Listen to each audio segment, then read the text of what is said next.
الحمد لله وكفى وسلام على عباده الذين اصطفى أما بعد فأعوذ بالله من الشيطان الرجيم بسم الله الرحمن الرحيم لقد من الله على المؤمنين إذ بعث فيهم رسولا من أنفسهم يتلو عليهم آياته ويزكيهم ويعلمهم الكتاب والحكمة الحمد لله আমরা আল্লাহ রাব্বুল আলামিনের গুরুত্বপূর্ণ একটি আদেশ পবিত্র কোরআনে কারীমের মধ্যে আছে কুনু মা'আস সাদিকিন, নেক লোক এবং সৎ লোকদের সংস্পর্শ মাঝে মাঝে আমাদের খুবই দরকার।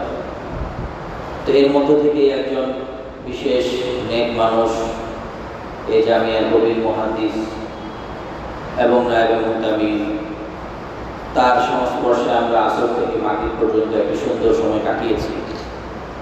তো ইনশাআল্লাহ এই পর্যায়ে আমরা গুরুত্বপূর্ণ আরেকটি বিষয়ের আলোচনা শুরু করতে চাচ্ছি। আমরা মূলত আজকের আলোচনা শুরু করার পূর্বে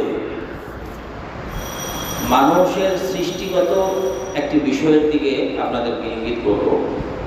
মানুষ এবং অন্যান্য প্রাণীর সৃষ্টি,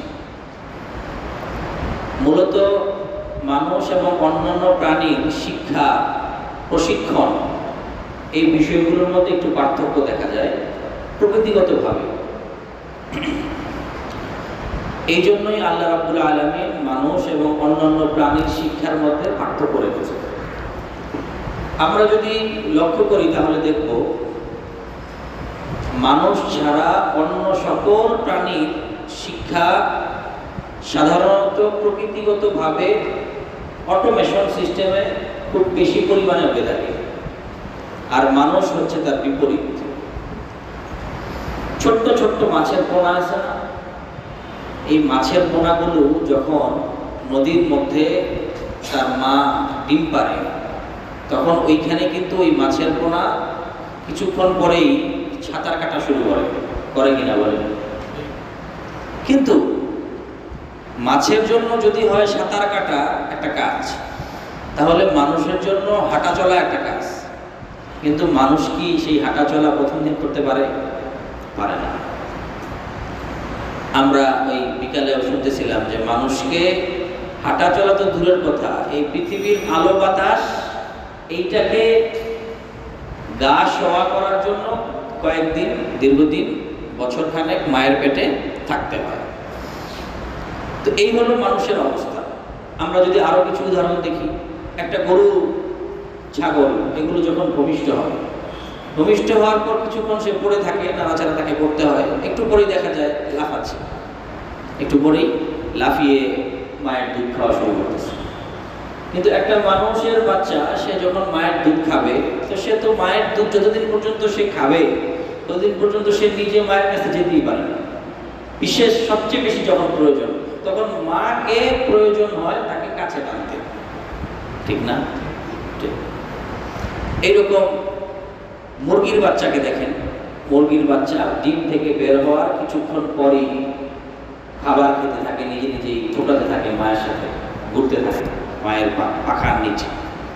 কিন্তু মানুষের পক্ষে নিজের হাতে খাওয়া তো বহু দূরের কথা, অনেক খাওয়া শেখার পরেও 7-8 বছর 10 বছর পর্যন্ত ভুল করে। তাকে শেখানোর পরও কি করে? ভুল করে। সে ভুল করতেই থাকে, বাম হাতে ধরে ফেলে, হাত না ধুয়ে খেয়ে ফেলে, বেশি নিয়ে ফেলে, অথবা দেরি করতে থাকে, খাবার নষ্ট করতে থাকে। অথচ একটা মুরগির বাচ্চা কত সুন্দর করতেছে। তাহলে সে প্রাণী হয়ে নানান রকমের সকল প্রাণী করছে দ্রুত, তাড়াতাড়ি, আর মানুষ করতেছে ধীরে ধীরে, আস্তে আস্তে। এর কারণ কি মোহতারাম? এর প্রধানতম কারণ হলো, এটা আমাদের দর্সে নিজামের মধ্যে সুন্দর একটা কিতাব পড়ানো হয়। কিতাবটার নাম হলো গুলিস্তা।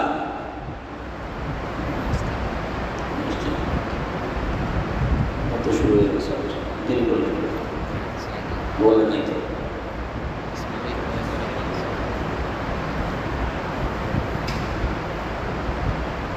পরে বলেন। তো একটা কিতাব আছে গুলিস্তা, যা লিখেছেন শেখ সাদি রহমতুল্লাহ। তিনি ওই গুলিস্তা কিতাবের মধ্যে বাচ্চাদেরকে এটা শিখিয়েছেন, আমাদের ছেলেদেরকে, মাদ্রাসার ছাত্রদেরকে। আমরা এটা পড়াই। বলতেছেন যে মুরগির বাচ্চা সে প্রথম দিনই বের হয়ে যায়, বের হয়ে যখন তার সময় হয় বের হয়ে যায়, বের হয়ে সে খাবার খেতে শুরু করে। কিন্তু মানুষের বাচ্চা সে যখন বের হয় তখন তার কোনো চিন্তা ভাবনা, তার কোনো অস্তিত্ব, তার কোনো হাইসিয়ত, তার কোনো শক্তি কিছু থাকে না। এর কারণটা উনি পরের লাইনে বলছেন, একটা কবিতার মধ্যে মূলত বলছেন যে যেহেতু ওই ছোট প্রাণীটা, ওই মুরগির বাচ্চাটা সে হঠাৎ করেই বড় হয়ে যায়, এই জন্য সে আসলে কিছুই হইতে পারে না, কয়েকদিন পরে মানুষ তাকে খেয়ে ফেলে। আর মানুষ যেহেতু ধীরে ধীরে বড় হয় আর ধীরে ধীরে সে পরিণত হয়, এই জন্য মানুষ একটা সময় চূড়ান্ত লক্ষ্যে পৌঁছায় এবং সে অনেক বড় হয়, যেহেতু সে ধীরে ধীরে বড় হয়। তো মোহতারাম, এইটা বলার উদ্দেশ্য হলো যে আল্লাহ রাব্বুল আলামিন মানুষকে যেমন নাকি এই খাবার দাবার এই জিনিসগুলো শেখানোর ক্ষেত্রে একটু বিলম্ব তাকে পরিণত করেন, আস্তে আস্তে করেন, এক। দ্বিতীয়ত মানুষের জন্য আরেকজন দেখিয়ে দেওয়ার লোক লাগে, পরিচালক লাগে। আর অন্যান্য প্রাণীর ক্ষেত্রে পরিচালক খুব বেশি প্রয়োজন হয় না। একটা মুরগির বাচ্চা যেমন একা একাই খেতে পারে, তাকে খুব বেশি দেখাই দিতে হয়, সে মায়ের দিকে অনেকক্ষণ তাকায় থাকে যে মা কিভাবে খায় দেখার জন্য, এমন প্রয়োজন পড়ে না। কিন্তু গরুর বাচ্চা যে দুধ খেতেছে সেটা তো এমনি খাচ্ছে, সে লাফিয়ে চলে গেছে ওখানে, কিন্তু মানুষের বাচ্চাকে শিখাইতে হয়। তো এই শিখানোটা শুধু এই খাবার দাবার ইত্যাদির ক্ষেত্রে না। আমি যদি আমাদের শিক্ষা সকল ক্ষেত্র এক এক করে বলি, দুনিয়াবি শিক্ষা, আমি দিনী শিক্ষার কথা বলতেছি না, দুনিয়াবি শিক্ষা। এই দুনিয়াবি শিক্ষা যখন থেকে পৃথিবীতে চালু হয়েছে, যেভাবে চালু হয়েছে, এটা তো এক একটা পর্যায়ে ছিল। এত উন্নত উৎকর্ষ না থাকলেও একটা পর্যায়ে তো ছিল। আপনি চিকিৎসা বিদ্যা বলেন, এটার একটা পর্যায়ে ছিল, হ্যাঁ। তারপরে আর্কিটেকচার, এটার একটা কি ছিল, পর্যায়ে ছিল। এবং প্রত্যেকটা বিদ্যার একটা কি ছিল, পর্যায়ে ছিল। শুরু থেকেই কোনো বিদ্যা কোনো মানুষ কখনো নিজে নিজে শিখতে পারে না। আপনি গাড়ি চালানো, এটা একটা বিদ্যা, এটা কেউ নিজে নিজে শিখতে পারবে? তাকে একজন দেখাই দিতে হবে। তারপর এই যে আর্কিটেকচার বা বিল্ডিং বানানোর বিদ্যা, গবেষণা করার বিদ্যা, তারপরে ডক্টরি করার বিদ্যা, মানুষকে চিকিৎসা করার বিদ্যা। আপনি যদি খুব ভালো ইংরেজি পারেন, সেই ইংরেজি সকল গ্রন্থ মন্থন করে ফেলেন, তো সেই গ্রন্থগুলো পড়লেই কি আপনি ডাক্তার আপনাকে বলা হবে? আপনার তো ডাক্তার বলা হওয়া দূরের কথা, আপনি যদি নিজেও কখনো লেখেন ডক্টর, তা আপনার নামে মামলা হবে যে এই লোক ডক্টর লেখছে, সে বাংলাদেশ থেকে পাস করে না। তো এই পাস করার জন্য আপনাকে কি করতে হবে? আপনাকে অনেক বছর পড়তে হবে, 4-5 বছর পড়ার পরে আবার 1-2 বছর আপনাকে একজন ডক্টরের সোহবতে থাকতে হবে, ঠিক কিনা? সেই ডক্টর যখন আপনার ডাক্তারি দেখবে, দেখার পর উনি যদি স্বীকৃতি দেয় যে এটা কি এই ব্যক্তি ডক্টর হওয়ার যোগ্য, তাহলে তাকে আপনাকে ডক্টর বলা হবে। এটা হচ্ছে এক ডক্টর। ছোট ছোট বিদ্যা থেকে শুরু করে বড় বিদ্যা, অনেক সময় আমরা একটু খোঁজ খবর রাখি আপনাদের যেই পড়াশোনার জগৎ, এই পড়াশোনার জগতের মধ্যে কোনো কোনো পর্যায়ে আছে যখন ক্লাস সব কমে যায়।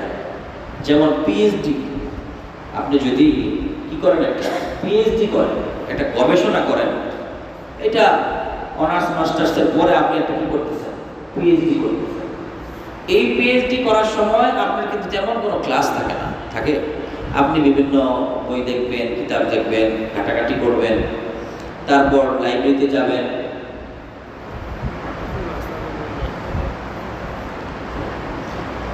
যাবেন, এই কাজগুলো করতে থাকবেন। তো এইটা যখন নাকি হতে থাকবে, এটার জন্য তেমন কোনো ক্লাস নাই, তেমন কোনো শিক্ষক নাই, তেমন কোনো ইয়ে নাই, কিন্তু এরপরেও এটার মধ্যে একটা মৌলিক নিয়ম আছে। সেই মৌলিক নিয়ম হলো, আপনি পিএইচডি করার চিন্তা করার সাথে সাথেই আপনি যখন আবেদন করবেন আপনার ইউনিভার্সিটিকে যে আমার পিএইচডি করতে হবে, তখন আপনাকে বলা হবে যে তুমি যে পিএইচডি করবা, তোমার প্রশিক্ষককে, তুমি কার অধীনে, সুপারভাইজারকে তুমি কার অধীনে পিএইচডি করবা। তো আপনি আবার যাবেন সেই সুপারভাইজারের কাছে, তিনি অনেক বড় মানুষ, অনেক বড় স্যার, প্রথম দিন উনি আপনার দিকে তাকাবেই না। উনি আপনাকে বলবেন, কে তুমি, কোথায় পড়ছো? আরে এই ভার্সিটির ছাত্র তুমি, যাও পরে আসো। আপনি আবার কয়েকদিন পরে বাজার টাজার করে নিয়ে ওখানে যাবেন। আমরা বিভিন্ন কিতাবের মধ্যে পড়ছি, আহমদ সফা একজন গুরুত্বপূর্ণ ব্যক্তিত্ব ছিল ঢাকা শহরের মধ্যে। সে ওই আব্দুর রাজ্জাক ওনার কাছে পড়ে থাকতো।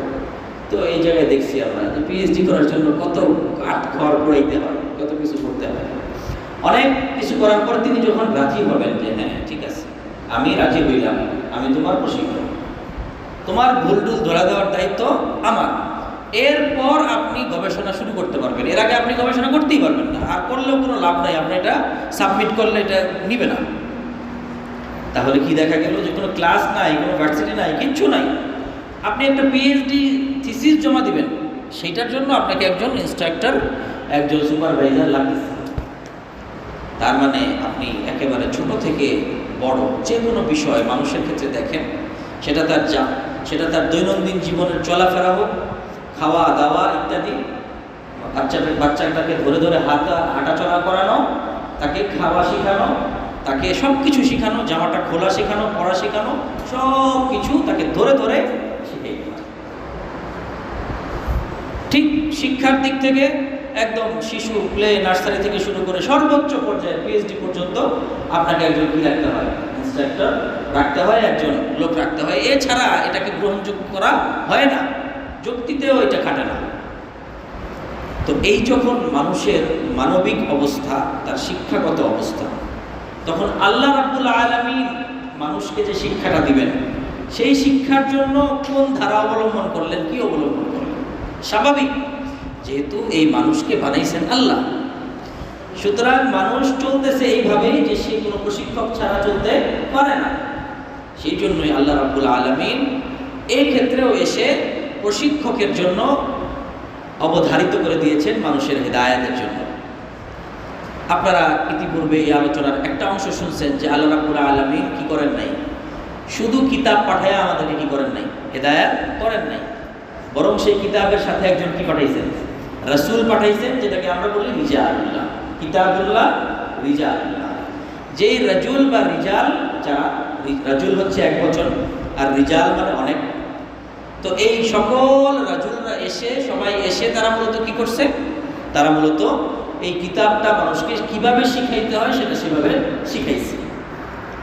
এইটা ছাড়া মূলত আল্লাহ রাব্বুল আলামিনের হেদায়েতটা প্রাপ্ত হওয়া এটা সম্ভব না। আল্লাহ রাব্বুল আলামিন সূরাতুন নাহলের মধ্যে ৪৫ নম্বর আয়াত, সূরাতুন নাহল, আল্লাহ রাব্বুল আলামিন বলতেছেন নবীজি সাল্লাল্লাহু আলাইহি ওয়াসাল্লামকে, ওয়া আনজালনা ইলাইকা যিকরা লিতুবাইয়িনা লিন-নাস, আমি আপনার প্রতি এই কোরআনে কারীমকে অবতীর্ণ করছি যিকির, ওয়া আনজালনা ইলাইকা যিকরা লিতুবাইয়িনা লিন-নাস, আমি এই কোরআনে কারীমকে আপনার প্রতি অবতীর্ণ করছি যেন আপনি এটা স্পষ্টভাবে তাদেরকে বুঝিয়ে দেন।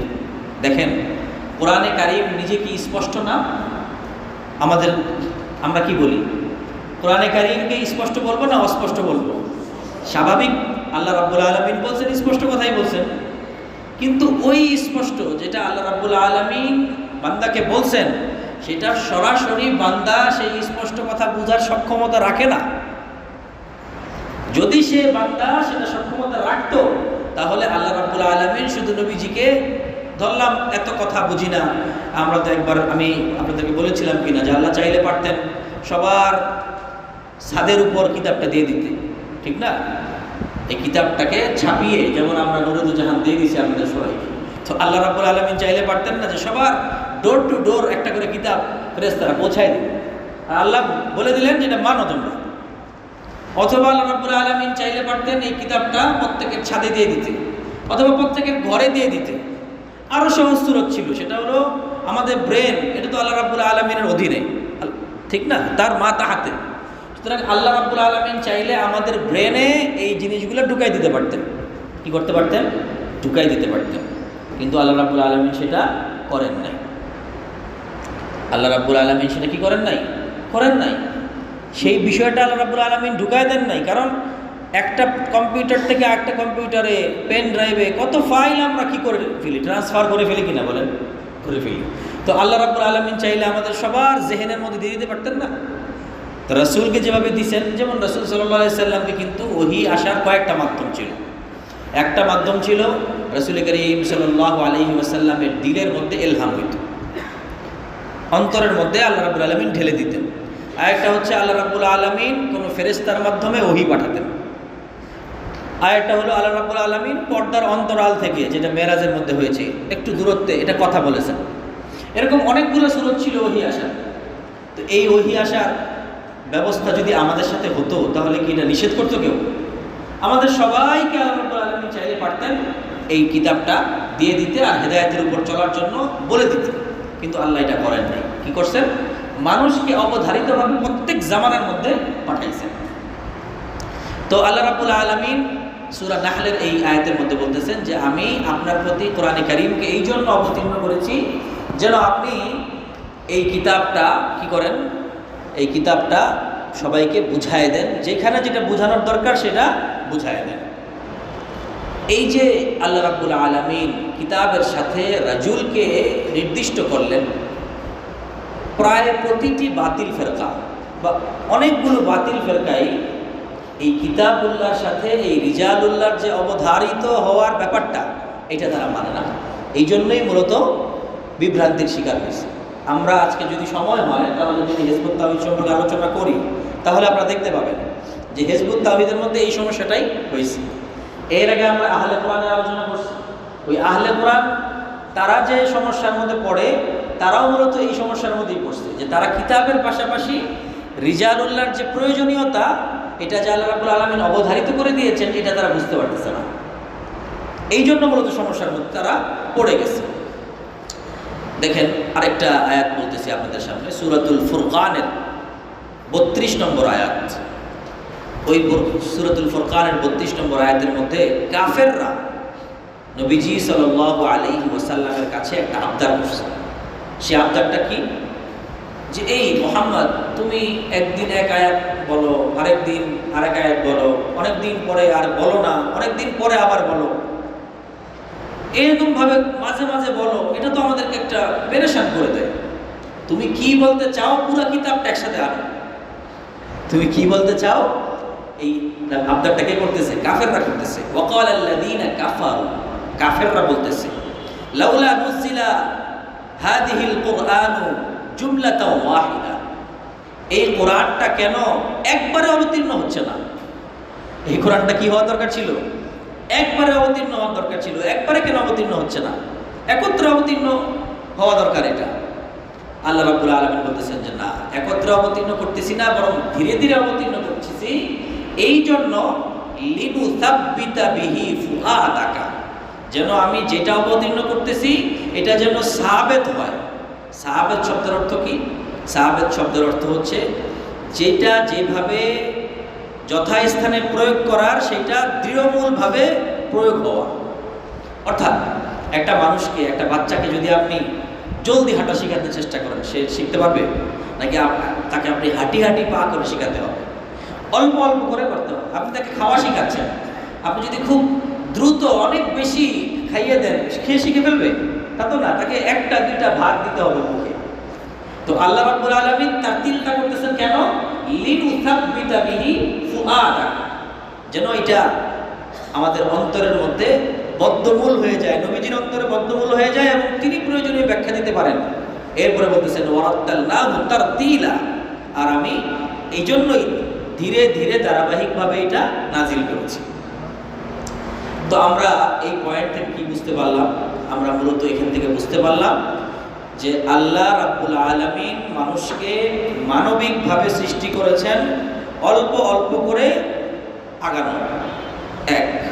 দ্বিতীয় কথা হলো শুধু অল্প অল্প করে না, একজন প্রশিক্ষক প্রয়োজন তার যে কোনো কাজের জন্য। ঠিক দ্বীনি বিষয়েও আল্লাহ রাব্বুল আলামিন এই দুই মূলনীতি ফলো করেছেন বা এটা প্রয়োগ করেছেন। এক হলো অল্প অল্প করে হওয়া, আর দুই হলো প্রশিক্ষক থাকা। এই যে অল্প অল্প করে হওয়ার কথা বললাম, কাফেররা কি বলতেছে? একসাথে কেন আসতেছে না? আর আল্লাহ রাব্বুল আলামিন বলতেছেন আমি আস্তে আস্তে নাজিল করতেছি। আল্লাহ উত্তর দিচ্ছেন। তার মানে অল্প অল্প করে হওয়া আর কি করে হওয়া? একজন প্রশিক্ষকের সাথে হওয়া। এই দুইটা জিনিস এটা যেমন নাকি আল্লাহ রাব্বুল আলামিন এটার উপর জোর প্রয়োগ করেছেন, এই ব্যাপারে নবী সাল্লাল্লাহু আলাইহি ওয়াসাল্লামের কথা যেমন আমরা পেলাম, ঠিক তেমনি সাহাবায়ে কেরাম, নবী সাল্লাল্লাহু আলাইহি ওয়াসাল্লামের একটা হাদিস আমরা শুনি, তারাকতু ফীকুম আমরাইন, স্পষ্ট, যেটা আপনারা সবসময় শুনে থাকেন, তারাকতু ফীকুম আমরাইন লান তাযিল্লু মা তামাসসাকতুম বিহিমা কিতাবাল্লাহ ওয়া সুন্নাত রাসূলি। এটা যেমন বলছে কিতাবুল্লাহর পাশাপাশি সুন্নাত রাসূল। আরেক জায়গায় আছে মা আনা আলাইহি ওয়া আসহাবি আলাইকুম বিসুন্নতি ওয়া সুন্নাতিল খুলাফায়ে রাশিদিনাল মাহদিয়িন, তোমাদের জন্য আমার সুন্নত আর আমার পরে খুলাফায়ে রাশিদিনের সুন্নত। তো খুলাফায়ে রাশিদিনের সুন্নত আমরা কেন পালন করব? কারণ পালন করব এটাই যে এই বিষয়টা রিজালুল্লাহ সারা বোঝা যাবে না। নবী সাল্লাল্লাহু আলাইহি ওয়াসাল্লামের পরে রিজালুল্লাহ কে? খুলাফায়ে রাশিদিন। এমনকি এই রিজালুল্লাহর বিষয়টা সুস্পষ্ট করার জন্য আল্লাহ রাব্বুল আলামিন কিছু বিষয়ে অথরিটি এমন দিয়ে দিয়েছিলেন যেটা অবাক হইতে হয় যে এই বিষয়টা খুলাফায়ে রাশিদিনের দ্বারা কিভাবে সমাধান হইলো এবং এইটা আমাদের জন্য মানা কেমনি জরুরি হইল। এইটা যদি বুঝে না আসে তাহলে রিজালুল্লাহ বুঝতে পারবো না। যেমন তারাবির নামাজ, তারাবির নামাজের ব্যাপারে আমরা শুনেছি না যে তারাবির নামাজ এই জামাতবদ্ধভাবে এটা নবী সাল্লাল্লাহু আলাইহি ওয়াসাল্লামের যুগে ছিল না। তো এই যে নবী সাল্লাল্লাহু আলাইহি ওয়াসাল্লামের যুগে ছিল না, কিন্তু হযরত ওমর ফারুক রাদিয়াল্লাহু তাআলা আনহু এটাকে বিন্যাস করেছেন। বলেন তো দেখি, এটা কি এখন ইসলামের হুকুম আছে না ইসলামের বাইরে? অবশ্যই ইসলামের হুকুমের মধ্যে, অবশ্যই এটা শরীয়ী একটা অবস্থান আছে, এই নামাজের জামাতগতভাবে পড়ার একটা শরীয়ী অবস্থান আছে। তো এই যে শরীয়ী অবস্থানটা তৈরি হলো, এটা কিভাবে হলো? এটা হলো মূলত আল্লাহ রাব্বুল আলামিন যেহেতু রাসূল করিম সাল্লাল্লাহু আলাইহি ওয়াসাল্লামের মাধ্যমে একটা রিজালুল্লাহর ধারা চালু করছেন, সেই ধারাকে সার্টিফাইড করার জন্য। কি করার জন্য? সার্টিফাইড করার জন্য। দেখেন বিষয়টা কি ঘটছে এখানে, মূলত বিষয়টা এখানে এটাই ঘটছে যে ওমর ফারুক রাদিয়াল্লাহু তাআলা আনহু বুঝতে পারছেন যে নবী সাল্লাল্লাহু আলাইহি ওয়াসাল্লামের জামানায় তারাবির নামাজ জামাতে হওয়ার যে হুকুম, সেই হুকুম আর এই এখনের হুকুম একই আছে, কিন্তু জামাতে হওয়ার কারণে যেই সমস্যা ওই সময়ে হওয়ার কথা ছিল সেই সমস্যা এখন আর নাই, এই জন্য এখন এই হুকুম পাল্টাইতে পারে, এটা ওমর ফারুক বুঝতে পারছেন। এবং ওনার এই বুঝটা এটা রাসূল করিম সাল্লাল্লাহু আলাইহি ওয়াসাল্লাম থেকেই নেওয়া, এমন না যেটা ওনার বানানো বুঝ। যেহেতু রাসূল করিম সাল্লাল্লাহু আলাইহি ওয়াসাল্লাম থেকে নেওয়া, সেই জন্য উনি করছেন। আর লক্ষ লক্ষ সাহাবায়ে কেরাম চুপ করে রয়েছেন। লক্ষ লক্ষ সাহাবায়ে কেরাম কি ভয় পাইছেন নাকি? ভয়ে চুপ করেছিলেন? লক্ষ লক্ষ সাহাবায়ে কেরাম দিনের ব্যাপারে কোনো ভয় করবেন? আরে দিনের ব্যাপারে কিভাবে ভয় করবেন, যেখানে জুমার নামাজের খুতবার সময় বলতেছেন এই আপনার গায়ে দুইটা কাপড় কেন, বলছেন কিনা? তাহলে ভয় পেলে, নামাজের ব্যাপারে ভয় পেলে কাপড়ের প্রশ্ন করেন? কাপড় তো একটা সাধারণ জিনিস, যে আমরা সবাই যুদ্ধের ময়দান থেকে কাপড় পাইছি একটা করে, যেই কাপড় হয়তো চাদর হয় না লুঙ্গি হয়। আপনার গায়ে একই কালারের একই রকমের দুইটা চাদর দেখা যাচ্ছে, এটা তো ওই চাদরই যেটা ওই যুদ্ধ থেকে পাওয়া গেছে, কারণ কাপড় তো এত অ্যাভেলেবেল ছিল না তখন, দেখলেই বোঝা যায় যে কোন কাপড় এটা। তো এইটা তো আপনার দুইটা কাপড় কেমন হইল? তখন উনি বলছেন যে এই কথার জবাব দিবে আমার ছেলে। তখন তাকে দাঁড় করাই দিয়েছেন, বলছে আমার যে ভাগ, সেই ভাগটা আমি, যেহেতু ওনার জুমার নামাজ পড়াইতে হয়, একটা কাপড়, সুন্দর কাপড় প্রয়োজন, এই জন্য আমি আমার আব্বাকে আমার কাপড় দিয়ে দিচ্ছি। এই জন্য ওনার গায়ে এখন দুইটা কাপড় দেখা যাচ্ছে, একটা ওনার আর একটা আমার হাদিয়া দেওয়া, আমার ভাগ তো আমি পাইছিলাম। তো এই প্রশ্ন যারা করতে পারেন তারা কি চুপ করে থাকবেন? চুপ করে থাকেন নাই, কারণ নবীজির মানসা ওনারা সবচেয়ে ভালো বুঝছেন। এই হলো রিজালুল্লাহর দ্বারা। একদিক থেকে যেমন নাকি এটা একটা পজিটিভ ধারা, পজিটিভভাবে ওনারা একটা জিনিস চালু করছেন, এটাকে ইসলামের মধ্যে ঢুকিয়ে দেওয়া হয়েছে, অন্তর্ভুক্ত করে রাখা হয়েছে। ঠিক তেমনি নবী সাল্লাল্লাহু আলাইহি ওয়াসাল্লামের পরে মহিলারা মসজিদে আসবে কিনা, নবী সাল্লাল্লাহু আলাইহি ওয়াসাল্লামের পরে মহিলারা মসজিদে আসবে কিনা। দেখেন মহিলারা মসজিদে আসার বিষয়ে খুব বাড়াবাড়ি করে। ওইখানে বিভিন্ন হাদিসের মধ্যে আছে যে মহিলারা মসজিদে আসতেন, ওনারা ওয়াজ শুনতেন, তারপরে এক হাদিসের মধ্যে এমনও আছে যে তোমরা বাধা দিও না, সবই আছে। এই সকল জিনিস দেখে হাদিস যারা মারার দাবি করেন, একদল তো হাদিস অস্বীকার করেন, আরেক দল খুব বেশি মেনে ফেলছেন। সমস্যা হলো মধ্যপন্থা নাই, কারণ কেউই মত মাছের জায়গায় নাই। তারা এত বেশি মানছেন যে এই রিজালুল্লাহর ধারা ভুলে গেছেন, রিজালুল্লাহর কনসেপ্ট মাথার মধ্যে নাই। তারা কি বলতেছেন? এইসব হাদিস দেখায় 10টা হাদিস, এটা আমাদের মসজিদে যাওয়ার প্রমাণ। এখন ওমর রাদিয়াল্লাহু তাআলা কি কাজটা করলেন? ওনাদের সামনে কি এই হাদিসটা ছিল না? উনি কি হাদিসগুলো জানতেন না? উনি দেখলেন যে সাহাবায়ে নবী সাল্লাল্লাহু আলাইহি ওয়াসাল্লামের যুগে যেই পরিস্থিতি, ফিতনার যেই জামানা, তার এবং নবী সাল্লাল্লাহু আলাইহি ওয়াসাল্লাম তখন ছিলেন হাজির, আর এখন নবী সাল্লাল্লাহু আলাইহি ওয়াসাল্লাম নাই। ঘরে ঘরে আলেম তৈরি হয়ে গেছে, কোনো বয়ান শোনার তেমন জরুরত নাই। তারপরে নবী সাল্লাল্লাহু আলাইহি সাল্লাম যদি এখন থাকতেন, তাহলে নবী সাল্লাল্লাহু আলাইহি সাল্লামের মানসা এটাই হইতো যে তিনি আসতে না করতেন, তিনি আসতে না করতেন। এটা এত সহজ জিনিস না, এটা বলছেন এবং এটাই বাস্তব। এই কারণে অন্য কোনো সাহাবায়ে কেরাম কিছু বলেন নাই, কারণ নবীজির মানসা ওনাদের চাইতে আমরা কখনো বেশি বুঝবো না। আচ্ছা, এরপর ওনাদের সামনে কোন হাদিসগুলো ছিল হলো যে নবী সাল্লাল্লাহু আলাইহি ওয়াসাল্লাম একটা হাদিসও এমন বলেন নাই যে হাদিসের মধ্যে বলছেন যে তোমাদের জন্য ঘরের নামাজের চাইতে মসজিদের নামাজে এত গুণ বেশি সওয়াব, এক গুণ বেশি সওয়াব বলেন নাই কোনোদিন। যে ঘরে পড়লে এক নামাজ, মসজিদে পড়লে দুই নামাজ, এটাও বলেন নাই। আমাদের জন্য কি আছে? 27 গুণ আছে কিনা? ওদের জন্য এক গুণও বলেন নাই, অথচ মসজিদে নববী সামনেই তো নাকি। তো মসজিদে নববীর কথা বলবেন না? নবী সাল্লাল্লাহু আলাইহি সাল্লাম আসতে না করেন নাই, তারা আসছে কিন্তু আসতে কোনোদিন উৎসাহিত করেন নাই। তাহলে দেখেন এটা কি বুঝে আসে কিনা আপনারা আমার, যে নবীজির যুগে যদি বড় উল্টাটা আছে। নবীজি বলছেন যে তোমার ঘরের নিভৃত কোণে নামাজ পড়াটা তোমার জন্য বেশি সওয়াবের কারণ। তোমার ঘরে কি বানায় নাও? একটা নিভৃত একটা কোণা বানায় নাও। শুধু ঘর না, সাধারণ ঘরের মধ্যে উঠা নামা করতে দেখলে তোমার দেখা যাবে তুমি ঘরের ভেতরে একটা ঘর বা ছোট্ট একটা ঘর, পাশের একটা ঘর, যেই ঘরের মধ্যে পুরুষদের নজর যেতেই পারে না, এমন একটা ঘরকে নামাজের জন্য কি করে নাও? নির্দিষ্ট করে নাও। অনেক সাহাবায়ে কেরাম, মহিলা সাহাবায়ে কেরাম, সাহাবিয়াগণ তারা এরকম ঘর বানাইছেন। আমরাও আমাদের পূর্ববর্তী দাদিরা দেখছি এটা, যে ওনাদের একটা ছোট্ট ঘর আছে বা একটা জায়গা আছে, খাটের চিপার ভিতরে একটা ছোট্ট পাতা আছে, চকির মতন পাতা আছে, ওখানে কি পড়েন? নামাজ পড়েন, একটু নিভৃত আরাম, ঠিক কিনা? তো বুঝতে পারলাম আমরা যে নবী সাল্লাল্লাহু আলাইহি সাল্লাম উৎসাহ দেন নাই, অনুৎসাহিত করছেন, কিন্তু বাধা দেন নাই। কেন? যেহেতু তাদের অনেক কিছু শেখার দরকার আছে এবং তারা হচ্ছে ইসলামের প্রথম যুগের মহিলা, তাদের কাছ থেকে অন্যরা হাদিস শিখবে, মহিলা বিষয়ক হাদিস, এই জন্য তাদের সরাসরি জানার দরকার আছে, বোঝার দরকার আছে। তাছাড়াও নবী সাল্লাল্লাহু আলাইহি সাল্লাম বেশিরভাগ শিখিয়ে দিতেন নিজের স্ত্রীদের মাধ্যমে। অনেকজন স্ত্রী থাকার এটাও তো একটা আল্লাহ তাআলার বিশেষ হিকমত, যে অনেকজন মহিলা, কারণ এক একজন মহিলার অসুস্থ থাকতে পারেন, থাকতে পারেন, ব্যস্ত থাকতে পারেন, এই জন্য এতজন মহিলা আছে যে এখানে আপনার টিচারের কোনো কি হবে না, অভাব হবে না মহিলা টিচারের। তো মোহতারাম, আল্লাহ রাব্বুল আলামিন এই কয়েকটা ঘটনা ঘটালেন। এক হলো ওমর রাদিয়াল্লাহু তাআলা আনহু মহিলাদেরকে মসজিদে আসতে নিষেধ করে দিলেন। এইবার মসজিদে আসলে উনি কি করতেন? ছোট ছোট কঙ্কর নিয়ে নিক্ষেপ করতেন, ভাগাই দিতেন। ওমর রাদিয়াল্লাহু তাআলা এই কাজ করতেছেন, কি করতেছেন? ছোট ছোট কঙ্কর নিয়ে মসজিদের বারান্দায় বসে মেয়েদেরকে মেরে দিতেছেন, যাও, চলে যাচ্ছে এরা। কেউ কি বিদ্রোহ করছে? কেউ বলছে যে আপনি আল্লাহ রাসূলের করতেছেন? কেউ বলে নাই। এবং ওমর রাদিয়াল্লাহু তাআলার কথা কেউ, যতই উনি জাদরেল হন, তার কথা দিনের বিপরীতে গেলেও কেউ বলবেন না, এটা হইতে পারে না। এটা হলে পুরো সাহাবায়ে কেরামের সবার উপর আমাদের সন্দেহ চলে আসবে যে সাহাবায়ে কেরাম তাহলে সবাই মেনে নিয়েছেন, ভীত হয়ে গেছেন, কাপুরুষ হয়ে গেছেন, নাউজুবিল্লাহ। তো মোহতারাম, এই যে সাহাবায়ে কেরামের নবী সাল্লাল্লাহু আলাইহি ওয়াসাল্লাম বলে গেছেন মান আলাইহি ওয়া আসহাবি, এবং আলাইকুম বিসুন্নতি ওয়া সুন্নাতিল খুলাফায়ে রাশিদিন মাহদিয়িন, এটা বলে দেখাই দিয়েছেন যে তাদের সুন্নাত তোমাদের অনুসরণ করতে হবে, রিজালুল্লাহ প্রয়োজন আছে।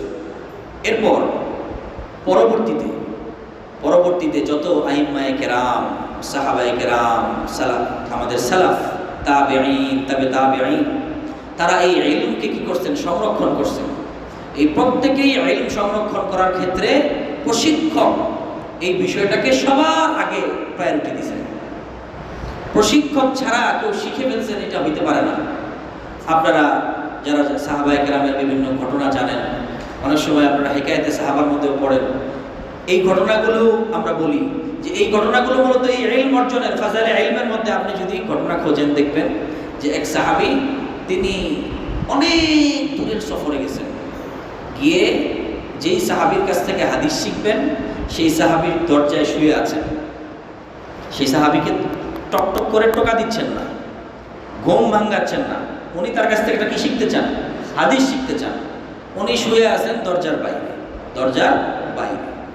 দরজার বাইরে শুয়ে আছেন একটা চাদর গায়ে দিয়ে, নবীজির আবার আত্মীয়। তো ওনার গায়ে কি পড়তেছে? ধুলাবালি পড়তেছে, ধুলাবালি পড়তেছে। উনি বের হয়ে দেখেন, আরে ইয়া আল্লাহ, আপনি কতক্ষণ ধরে এখানে বসে আছেন, আমাকে ডাক দিবেন না? বলেন না, আপনাকে তো আমি কষ্ট দিতে চাই না। তো উনি বলেন, তাহলে কেন আসলেন? বলে, আমি একটা হাদিস আপনি বর্ণনা করেন সেটা আমি শুনেছি, ওই হাদিসটা শেখার জন্য আপনার কাছে আসছি। আচ্ছা বলেন তো দেখি, যে হাদিসটা উনি বর্ণনা করেন, এই যে এটা উনি শুনছেন, ওই হাদিসটা কি উনি শুনেন নাই? এই ব্যাপারটা বুঝতে পারতেছেন? উনি বলতেছেন যে আপনি ওই একটা হাদিস বর্ণনা করেন, হাদিসটা তো উনি বলে দিচ্ছেন। যে শিখতে আসতেছেন তিনি তো বলতেছেন, হুজুর আপনি নাকি তলাবুল ইলমি ফারিজাতুন আলা কুল্লি মুসলিম, এই হাদিসটা বলেন। আপনি এসে আমাকে বলতেছেন যে হুজুর আপনি নাকি তলাবুল ইলমি ফারিজাতুন আলা কুল্লি মুসলিম, এই হাদিসটা নাকি আপনি বর্ণনা করেন নবীজি থেকে, তা আমাকে এটা একটু শিখান। আরে আপনি তো জানেনই হাদিস, তা আপনি আবার কেন আসছেন আমার কাছে? মূলত কেন আসছেন বলেন তো দেখি? আসছেন হলো যে ইনি শুনছেন তো কার না কার কাছে, হাদিসটা তো অবশ্যই নিশ্চিত, জানেন যে নিশ্চিত, আমি বলি, উনিই বলেন, ওই সাহাবী বলেন, কিন্তু ওই সাহাবী সরাসরি কার কাছ থেকে শুনছেন? রাসূল সাল্লাল্লাহু আলাইহি ওয়াসাল্লামের কাছ থেকে শুনছেন।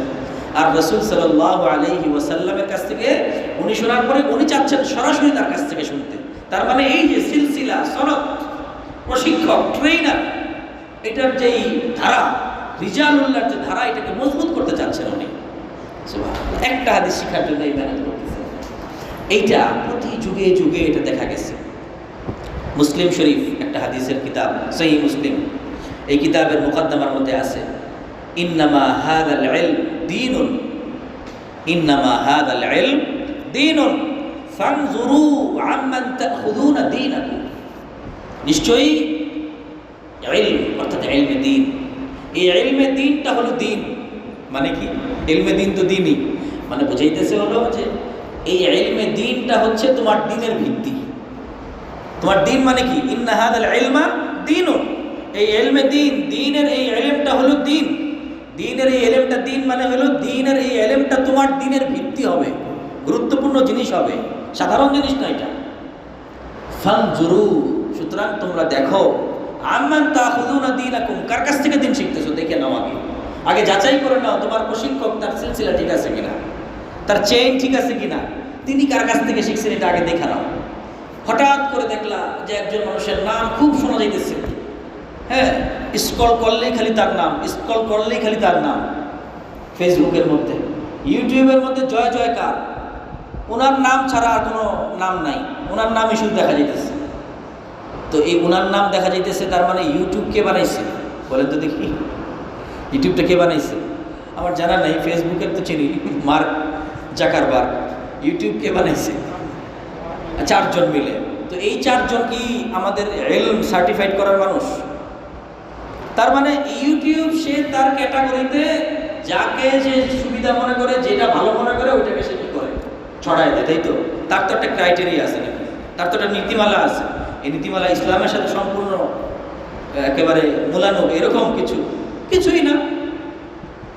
সে তো দেখে হলো যে মানুষ কি পছন্দ করে, মানুষ কোনটার মধ্যে ইন্টারঅ্যাক্ট করতেছে, মানুষ কোনটার মধ্যে ঢুকতেছে, মানুষ কোনটার মধ্যে বেশি রিয়াক্ট করতেছে, এগুলো সে বিভিন্ন কিছু যাচাই বাছাই করে। আর মানুষের, আর সেই মানুষ কারা? সে মানুষ তো সব হলো আওয়াম আর জুহালা। এখন বলেন, সকল জাহেলরা মিলে ঠিক করতেছে যে কে ভালো, এটা হয়? হ্যাঁ, সকল জাহেলরা মিলে ঠিক করতেছে কে ভালো।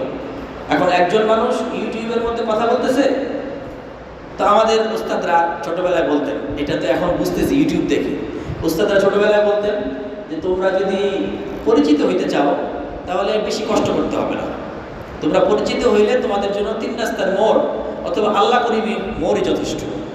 আমরা বলতাম কি ব্যাপার, কি বলে এটা? 3 রাস্তার মোড় বা আল্লাহ করিমের মোড়, এটা পরিচিত হওয়ার সাথে কি সম্পর্ক? বলে তুমি তো একটা পরিচিত মানুষ, ধরো জামিয়া রহমানিয়ার ছাত্র, তোমাকে অনেকে চিনে, তুমি আল্লাহ করিমের মধ্যখানে মোচরে দাঁড়ায়া জামা কাপড় খুলে ফেলবা, নাউজুবিল্লাহ, খুলে ফেলবা, আর তুমি আরবিতে বক্তৃতা দেওয়া শুরু করবা। কি দেওয়া শুরু করবা? আরবিতে একটা বক্তব্য দেওয়া শুরু করবা। দেখবা পুরা এলাকার মানুষ তোমার চিনে ফেলছে, তারপর থেকে তুমি গেলেই তোমার পিছনে ঘুরবে, কিছু কথা শুনবে, কি বলো তুমি, বলেন হবে কি না? তো পরিচিত হওয়ার জন্য এটা তো একটা মাধ্যম, কিন্তু এটা কি কোনো মানে জ্ঞানীদের মাধ্যম? এইটাকে যদি আপনি এখন ঠিক আল্লাহ করিমের এই মোড়টা, এটাকে আপনি আনেন ইউটিউবে, ফেসবুকে।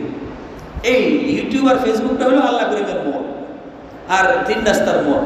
এখানে ক্যানভাসার যদি দাঁড়ায়া প্রত্যেকটা মানুষ জানে যে যেটা বেচতেছে সে একদম ফাও, এবং আসলে অনেকে বেশিরভাগ মানুষ কিনেও না, কিন্তু দাঁড়ায় দাঁড়ায় শোনে কিনা বলেন? আমি দেখছি অনেক সময় খেয়াল করে যে বহু শিক্ষিত মানুষ দাঁড়ায় দাঁড়ায় শুনতেছে, উনি শেষে যখন নাকি ওষুধটা বিক্রি করবে একটাও বিক্রি করতে পারলো না, কারণ সবাই এটা বুঝবা না এখানে। কিন্তু তারা সবাই এখানে রিয়াকশন দিছে কিনা বলেন? রিয়াকশন দিছে। তারপরে এখানে তারা সময় ব্যয় করছে কিনা বলেন? সময় ব্যয় করছে না? তার মানে এই রিলটা, এই ইউটিউবের এটা একটা, যত মানুষ বেশিক্ষণ দেখবে এবং রিয়াকশন দিবে, তার উপরে তো এটা রিচ পারবে নাকি, তারপরে তো এটা বেশি মানুষের কাছে পৌঁছাবে। বুঝতেছেন? তাহলে বলেন এই মানুষরা যারা করতেছে তারাও জানে যে এটা ভুয়া, এটা একটা নষ্ট জিনিস, এটা একটা বাজে জিনিস, তারপরেও এটার রিচ বাড়াই দিতেছে কিনা? বাড়াই দিয়ে দিয়ে দিয়ে এটাকে পরিচিত করে তুলতেছে। আর আমরা ভাবতেছি পরবর্তীতে গিয়ে যে এর যে মাশহুর প্রসিদ্ধ তো আর কেউ নাই, সুতরাং ইনি হচ্ছেন আমার শিক্ষক, ওনার কথাকে আমরা ভাবতেছি। দেখেন বর্তমান সময়ে যে সকল মানুষ ইলমে দ্বীন বা এই কাজগুলি করতেছেন, বিভিন্ন এর মধ্যে অনেক স্তর আছে। কেউ আছে তার কথা শোনা হারাম, কেউ আছে তার কথা শোনা মাকরুহ, কেউ আছে তার কথা শোনা গায়রে আওলা, খেলাফে আওলা, কেউ আছে তার কথা শোনা যায়, কেউ আছে তার কথা শোনা উত্তম, খুব কম। এই যে স্তরটা, এই স্তরটা আমাকে নির্ধারণ করতে হবে না? এই স্তর নির্ধারণ না করে যদি আমি যে কারো কথা শুনি, এরপরে আমরা সাধারণত কি করি, কি মনে করি? আমরা আমাদের অনেক সময় আমাদের তালেবে ইলমরাও আমাদেরকে প্রশ্ন করে, আমাদের তখন ওদেরকে বুঝাই দিই। মনে করেন যে এই ছেলেটা নাকি আমাদের ছাত্র বা আমাদের চাইতে অনেক জুনিয়র, আর আমাদের উস্তাদদের থেকে তো কোনো কথাই নাই। সেই ছেলেটা জিজ্ঞাসা করে যে হুজুর অমুকের বয়ান কি শোনা যাবে? অমুকের বয়ান কি শোনা যাবে? আমি বলি আচ্ছা, তুমি যে জিজ্ঞাসা করলা যে অমুকের বয়ান কি শোনা যাবে কিনা, তো তুমি যাদের বয়ান শোনা যাবে নিশ্চিত তাদের সবার বয়ান শুনে ফেলছো? শুনে ফেলছো?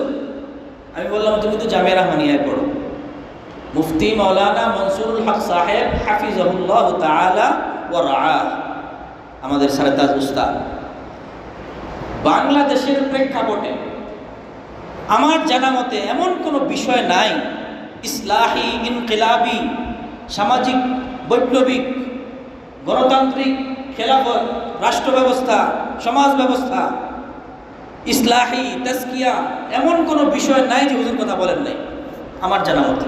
আমি যতটুকু হুজুরকে মোতালা করছি, আমি যতটুকু হুজুরকে পড়ছি, এই কথাগুলি কি নাই? তুমি যে এখানে খুঁজতেছো যে হুজুর ওনার বয়ান কি শোনা যাবে, নতুন করে শুনতে চাচ্ছ তুমি, তো তুমি কি এই হুজুরের বয়ান সবগুলি শুনে ফেলছো?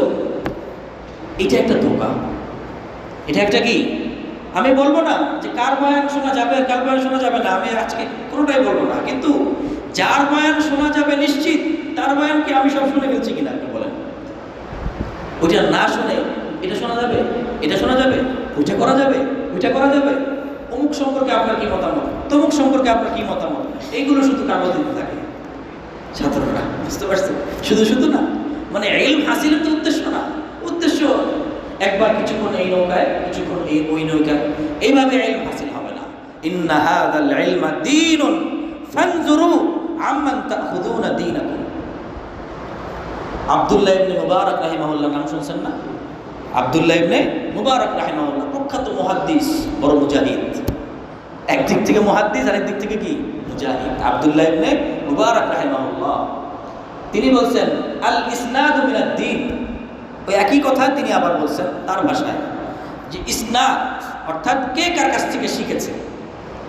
আপনি অবাক হবেন, আমাদের যে সিলসিলা, এই সিলসিলার মধ্যে প্রতিটা বিষয়ের আলহামদুলিল্লাহ সুম্মা আলহামদুলিল্লাহ ওয়ালা ফাখরা, কোনো গর্ব না, আমরা যে সকল উস্তাদকে পেয়েছি ওই সকল উস্তাদ পুরো পৃথিবীর মধ্যে শাহজলাদের, এটা আমরা বলতে পারি। এটা শুধু এখানে না, আলহামদুলিল্লাহ সারা বাংলাদেশের অনেক উস্তাদরা এরকম আছেন আমাদের। ওই উস্তাদরা সারা পৃথিবীর গর্ব। ওই উস্তাদদের কাছ থেকে 14 বছর, 15 বছর, 20 বছর ধরে আছে। আমি যদি নিজের কথা বলি, এইটা উদাহরণ হিসেবে যে আমি 2003 সাল থেকে উস্তাদদের সাথে আছি, তো এখন হলো 2025 সাল। কত বছর হয়েছে? 22-23 বছর। 22-23 বছর ধরে উস্তাদদের সাথে আছি। তো এই 22-23 বছরে কত হাজার হাজার আলফাজ, ওয়ার্ড শুনছি। এই উস্তাদরা কার কাছ থেকে শুনছে? তাদের উস্তাদদের কাছ থেকে শুনছে। গত বছরই সম্ভবত দারুল উলুম দেওবন্দ থেকে কামার সাহেব আসলেন না মুহতামিম সাহেব আসলেন, দাওরা হাদিসে দর্শ করলেন যে মুহতামিম সাহেব। দারুল উলুম দেওবন্দের বর্তমান যিনি মুহতামিম, নোমান আবুল কাসেম নোমানি সাহেব দামাত বারাকাতুহু, তিনি আসলেন। তো তিনি আসার পরে তিনি একটা বয়ান করবেন। তো বয়ান করার বিষয়বস্তু ছিল মূলত এইটা, কিতাবুল্লাহ রিজালুল্লাহ। এইটা বলতে গিয়ে তিনি বললেন যে আমি আপনাদেরকে একটা হাদিস শোনাই। তো হাদিস শোনানোর আগে তিনি বললেন, একটা আওয়াজ করলেন, রে রে রে, এরকম একটা আওয়াজ করলেন। আওয়াজ করে বললেন, এই আওয়াজটা কি? বলে এই আওয়াজটা হলো যে আল্লাহ রাসূল সাল্লাল্লাহু আলাইহি ওয়াসাল্লাম একবার সাহাবায়ে কেরামকে বললেন, কি বললেন? যে তোমরা জাহিলি যুগের মতো বিলাপ করো না। কি করো না? জাহিলি যুগের মতো বিলাপ করো না। মানে জাহিলি যুগে মানুষ মারা গেলে সবাই মিলে, এমনকি বিলাপ করার লোক না থাকলে লোক ভাড়া করে এনে কি করানো হইতো? বিলাপ করানো হতো, কান্নাকাটি করানো হয়। এবং যেই বাসায় যত বেশি জোরে কান্নাকাটি হইতো সে তারা বেশি অভিজাত, তারা বেশি টাকাওয়ালা, যেহেতু এখানে বেশি। এখন বর্তমানে ব্যান্ড পার্টি যেমন আনে, ডেক্সেট আনে, লাইট জ্বালায়, এটাই তো আভিজাত্য বোঝায়। ওই সময় একটা মানুষ মারা গেলে কি করতো? বিলাপ করার জন্য আলাদা ব্যবস্থা করতো। তো নবী সাল্লাল্লাহু আলাইহি সাল্লাম বলেন, তোমরা জাহিলি যুগের মতো কি করো না? বিলাপ করো না। বলে তিনি বললেন, জাহিলি যুগের বিলাপ কেমন ছিল? বলে নবী সাল্লাল্লাহু আলাইহি সাল্লাম এইভাবে শব্দটা উচ্চারণ করলেন। নবী সাল্লাল্লাহু আলাইহি সাল্লামের থেকে যে সাহাবী এই হাদিসটা বর্ণনা করছেন, তিনিও হাদিসটা বর্ণনা করার সময় এই শব্দটা কি করলেন? বর্ণনা করে দিলেন। তিনি যাকে বললেন, তিনিও শব্দটা বর্ণনা করে তারপর হাদিসটা কি করলেন? শব্দটা বর্ণনা করলেই প্রশ্ন আসে যে কি ব্যাপার, এরকম একটা শব্দ কিসের? তখন তিনি হাদিসটা কি করতেন? বর্ণনা করতেন। অনেক সময় হাদিসটা বর্ণনা আগে করতেন, তখন ইয়েরা বলতেন যে হুজুর, যেহেতু এই হাদিস শব্দটা বর্ণিত হয়ে আসছে আর আপনি উস্তাদের কাছ থেকে শুনেছেন, আমাদেরকে একটু শোনায় দেন। তো এইভাবে হতে হতে হতে হতে দারুল উলুম দেওবন্দের বর্তমান যিনি মুহতামিম, তার কাছে তার উস্তাদ কি করছেন? এই রে রে শব্দ সহ করছেন, বর্ণনা করছেন। তিনি আমাদের দাওরায়ে হাদিসের কামরায় ছাত্রদেরকে পড়াচ্ছিলেন। আমরা সবাই বরকতের জন্য সকল উস্তাদ ওখানে বসে গেছি, আলহামদুলিল্লাহ সুম্মা আলহামদুলিল্লাহ। আমরাও তখন কি পেয়ে গেলাম? এই হাদিসটা নবীজির মুখ থেকে শব্দটা সহ কি করলাম? পেয়ে গেলাম। এই হলো সিলসিলা। বলেন তো দেখি, যে সকল ভাইয়েরা বলেন যে তিনি মাদ্রাসায় পড়েন নাই তো কি হয়েছে, তিনি তো জ্ঞানী অনেক, তিনি মাদ্রাসায় পড়েন নাই তো কি হয়েছে, তিনি তো অনেক বই পড়ছেন। হুজুর, আপনি যে তার বিরোধিতা করেন, উনি যতগুলা বুকস পড়ছেন ততগুলা বুকস কি আপনি দেখছেন? হ্যাঁ, হয়তো দেখি নাই, কিন্তু আমি দারুল উলুম দেওবন্দের মুহতামিমকে দেখছি, আমি মুফতি মনসুরুল হককে দেখছি, আমি মাওলানা হিফজুর রহমানকে দেখছি। তিনি হলেন জীবন্ত কুতুব। আমি টেক্সট বই হয়তো আপনার মতন পড়ি নাই সবগুলো, আলহামদুলিল্লাহ। যদি আমরা বলি আমাদের টেক্সট বইয়ের লিস্ট দিলেও অবশ্য আপনারা কি হয়ে যাবেন, অবাক হয়ে যাবেন। সেটাই, ওইটা বলতেছি না, আমি ওইটাকে মেনে নিয়েই বলতেছি। টেক্সট বুক হয়তো পড়ে নাই, কিন্তু কাকে পড়ছে? জীবন্ত কুতুবকে বলছে। আমাদের মাদ্রাসার যিনি মুহতামিম, তার নাম হচ্ছে, এগুলা মনে রাখার জন্য আমি ইচ্ছা করেই বলতেছি, আমি প্রত্যেকটা নাম বলতেছি কোটেশন করে। তার নাম হলো মাওলানা হিফজুর রহমান সাহেব দামাত বারাকাতুহু। তার পিতার নাম ছিল মাওলানা হেদায়েতুল্লাহ সাহেব দামাত বারাকাতুহু। হেদায়েতুল্লাহ সাহেবকে বলা হতো মুহাদ্দিস সাহেব। কি বলা হতো? যিনি থানবী রহমতুল্লাহ আলাইহি কি ছিলেন? খলিফা ছিলেন। হেদায়েতুল্লাহ সাহেব দামাত বারাকাতুহু রহমতুল্লাহি আলাইহি রাহিমাহুল্লাহ। তিনি এই জামিয়া কোরআনিয়া লালবাগ, সেই লালবাগের দীর্ঘদিন তিনি মুহতামিম ছিলেন। তো সদর সাহেবের নাম শুনছেন না? শামসুল হক ফরিদপুর রহমতুল্লাহ আলাই, বাংলার বাঘ, শেরে বাংলা। সদর সাহেব শামসুল হক, বাংলার সূর্য। এই শামসুল হক ফরিদপুর রহমতুল্লাহ আলাই বলছেন যে যদি এই লালবাগ মাদ্রাসায় যে কিতাবখানাটা আছে, এই যে মাক্তাবাটা, এই পুরা মাক্তাবাটা যদি আগুন লেগে পুড়ে যায় বা ধ্বংস হয়ে যায় কোনোভাবে, আমার কোনো ব্যথা লাগবে না। আমার কোনো কি লাগবে না? ব্যথা লাগবে না। কেন কেন? আমার এই জন্য ব্যথা লাগবে না যে এই লালবাগে হেদায়েতুল্লাহ সাহেবের মতন একজন ব্যক্তি আছেন যিনি এই সব কিতাব আবার লিখে দিতে পারবেন, যত কিতাব এখানে আছে। আপনি বলবেন যে এটা শামসুল হক ফরিদপুর রহমতুল্লাহ বাড়াবাড়ি করে বলছেন, এটাকে একটা গল্প। কখনো না। যে কোনো হুজুর, এমনকি হাফিজি হুজুর রাহিমাহুল্লাহ, হাফিজি হুজুর রাহিমাহুল্লাহ নাম শুনছেন না? নাম মুহাম্মদুল্লাহ হাফিজি হুজুর, ওনাদের নাম না শুনলে তো আমাদের জীবন বৃথা। তো ওই হাফিজি হুজুর রাহিমাহুল্লাহ কখনো কখনো কিতাব বুঝতে ওনার কাছে যেতেন, সকল উস্তাদের তার কাছে কিতাব বুঝতে চাইতেন। উনি বলতেন যে এই বিষয়টা তো আসলে কোনো কিতাবের মধ্যে নাই, তবে একটা কিতাব যেটা আলমারির ওই লাস্ট প্রান্তে আছে, ওই কিতাবের টিকার মধ্যে থাকতে পারে। কি বলতেন? টিকার মধ্যে থাকতে পারে। উনি খুব সন্দেহ করে হয়তো আছে এমন বলতেন, কিন্তু আসলে ইয়াকিনান শতভাগ ওটা ওখানে আছে। এই ছিল ওনাদের মেধা, ওনাদের শিক্ষা, ওনাদের কাছ থেকে ছাত্ররা শিখেছে। তো এইরকম রিজাল ছাড়া আমরা ইলম শিখে ফেলবো কিভাবে সম্ভব? অসম্ভব ব্যাপার। যারা বলেন যে কিতাব দেখে দেখে আমরা কি করে ফেলবো, পড়ে ফেলবো। হুজুর এখন অনেক কিতাব তো বাংলা হয়ে গেছে, অনেক কিতাব ইংলিশে অনুবাদ হয়েছে, বাংলার চাইতে বেশি ইলম এখন ইংরেজিতে আছে, আরবি থেকে অনেক কিতাব টেক্সট অনুবাদ হয়ে গেছে। এটা সম্ভব না, এটা এত সহজ না। তো হুজুরের যে ছেলে, মুহাদ্দিস সাহেবের ছেলে, এই মুহাদ্দিস সাহেবের ছেলে আমাদের হিফজুর রহমান সাহেব, ওনার ব্যাপারে একটু বলি তাহলে। হিফজুর রহমান সাহেব আর আমার আব্বা হলেন ক্লাসমেট, হামসাবা, জামিয়া নূরিয়াতে পড়ছেন।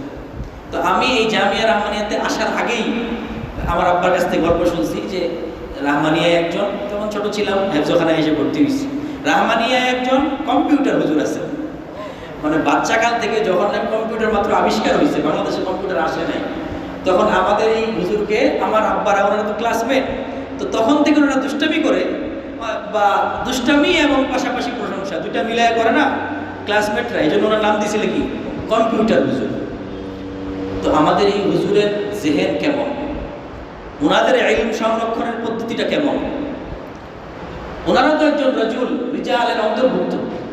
ওনাদের অবস্থা হলো যে যখন নাকি মাদ্রাসা আরেকটু ছোট ছিল, এখন তো হুজুরা অনেক বয়স হয়ে গেছে, তখন বছরের শুরুতে সকল ফর্মের মধ্যে শুধু একবার স্বাক্ষর করতেন আমাদের মোতায়েম সাহেব। বছরের শেষ পর্যন্ত এই ছেলের নাম, পরিচয়, জেলা সব মনে থাকতো।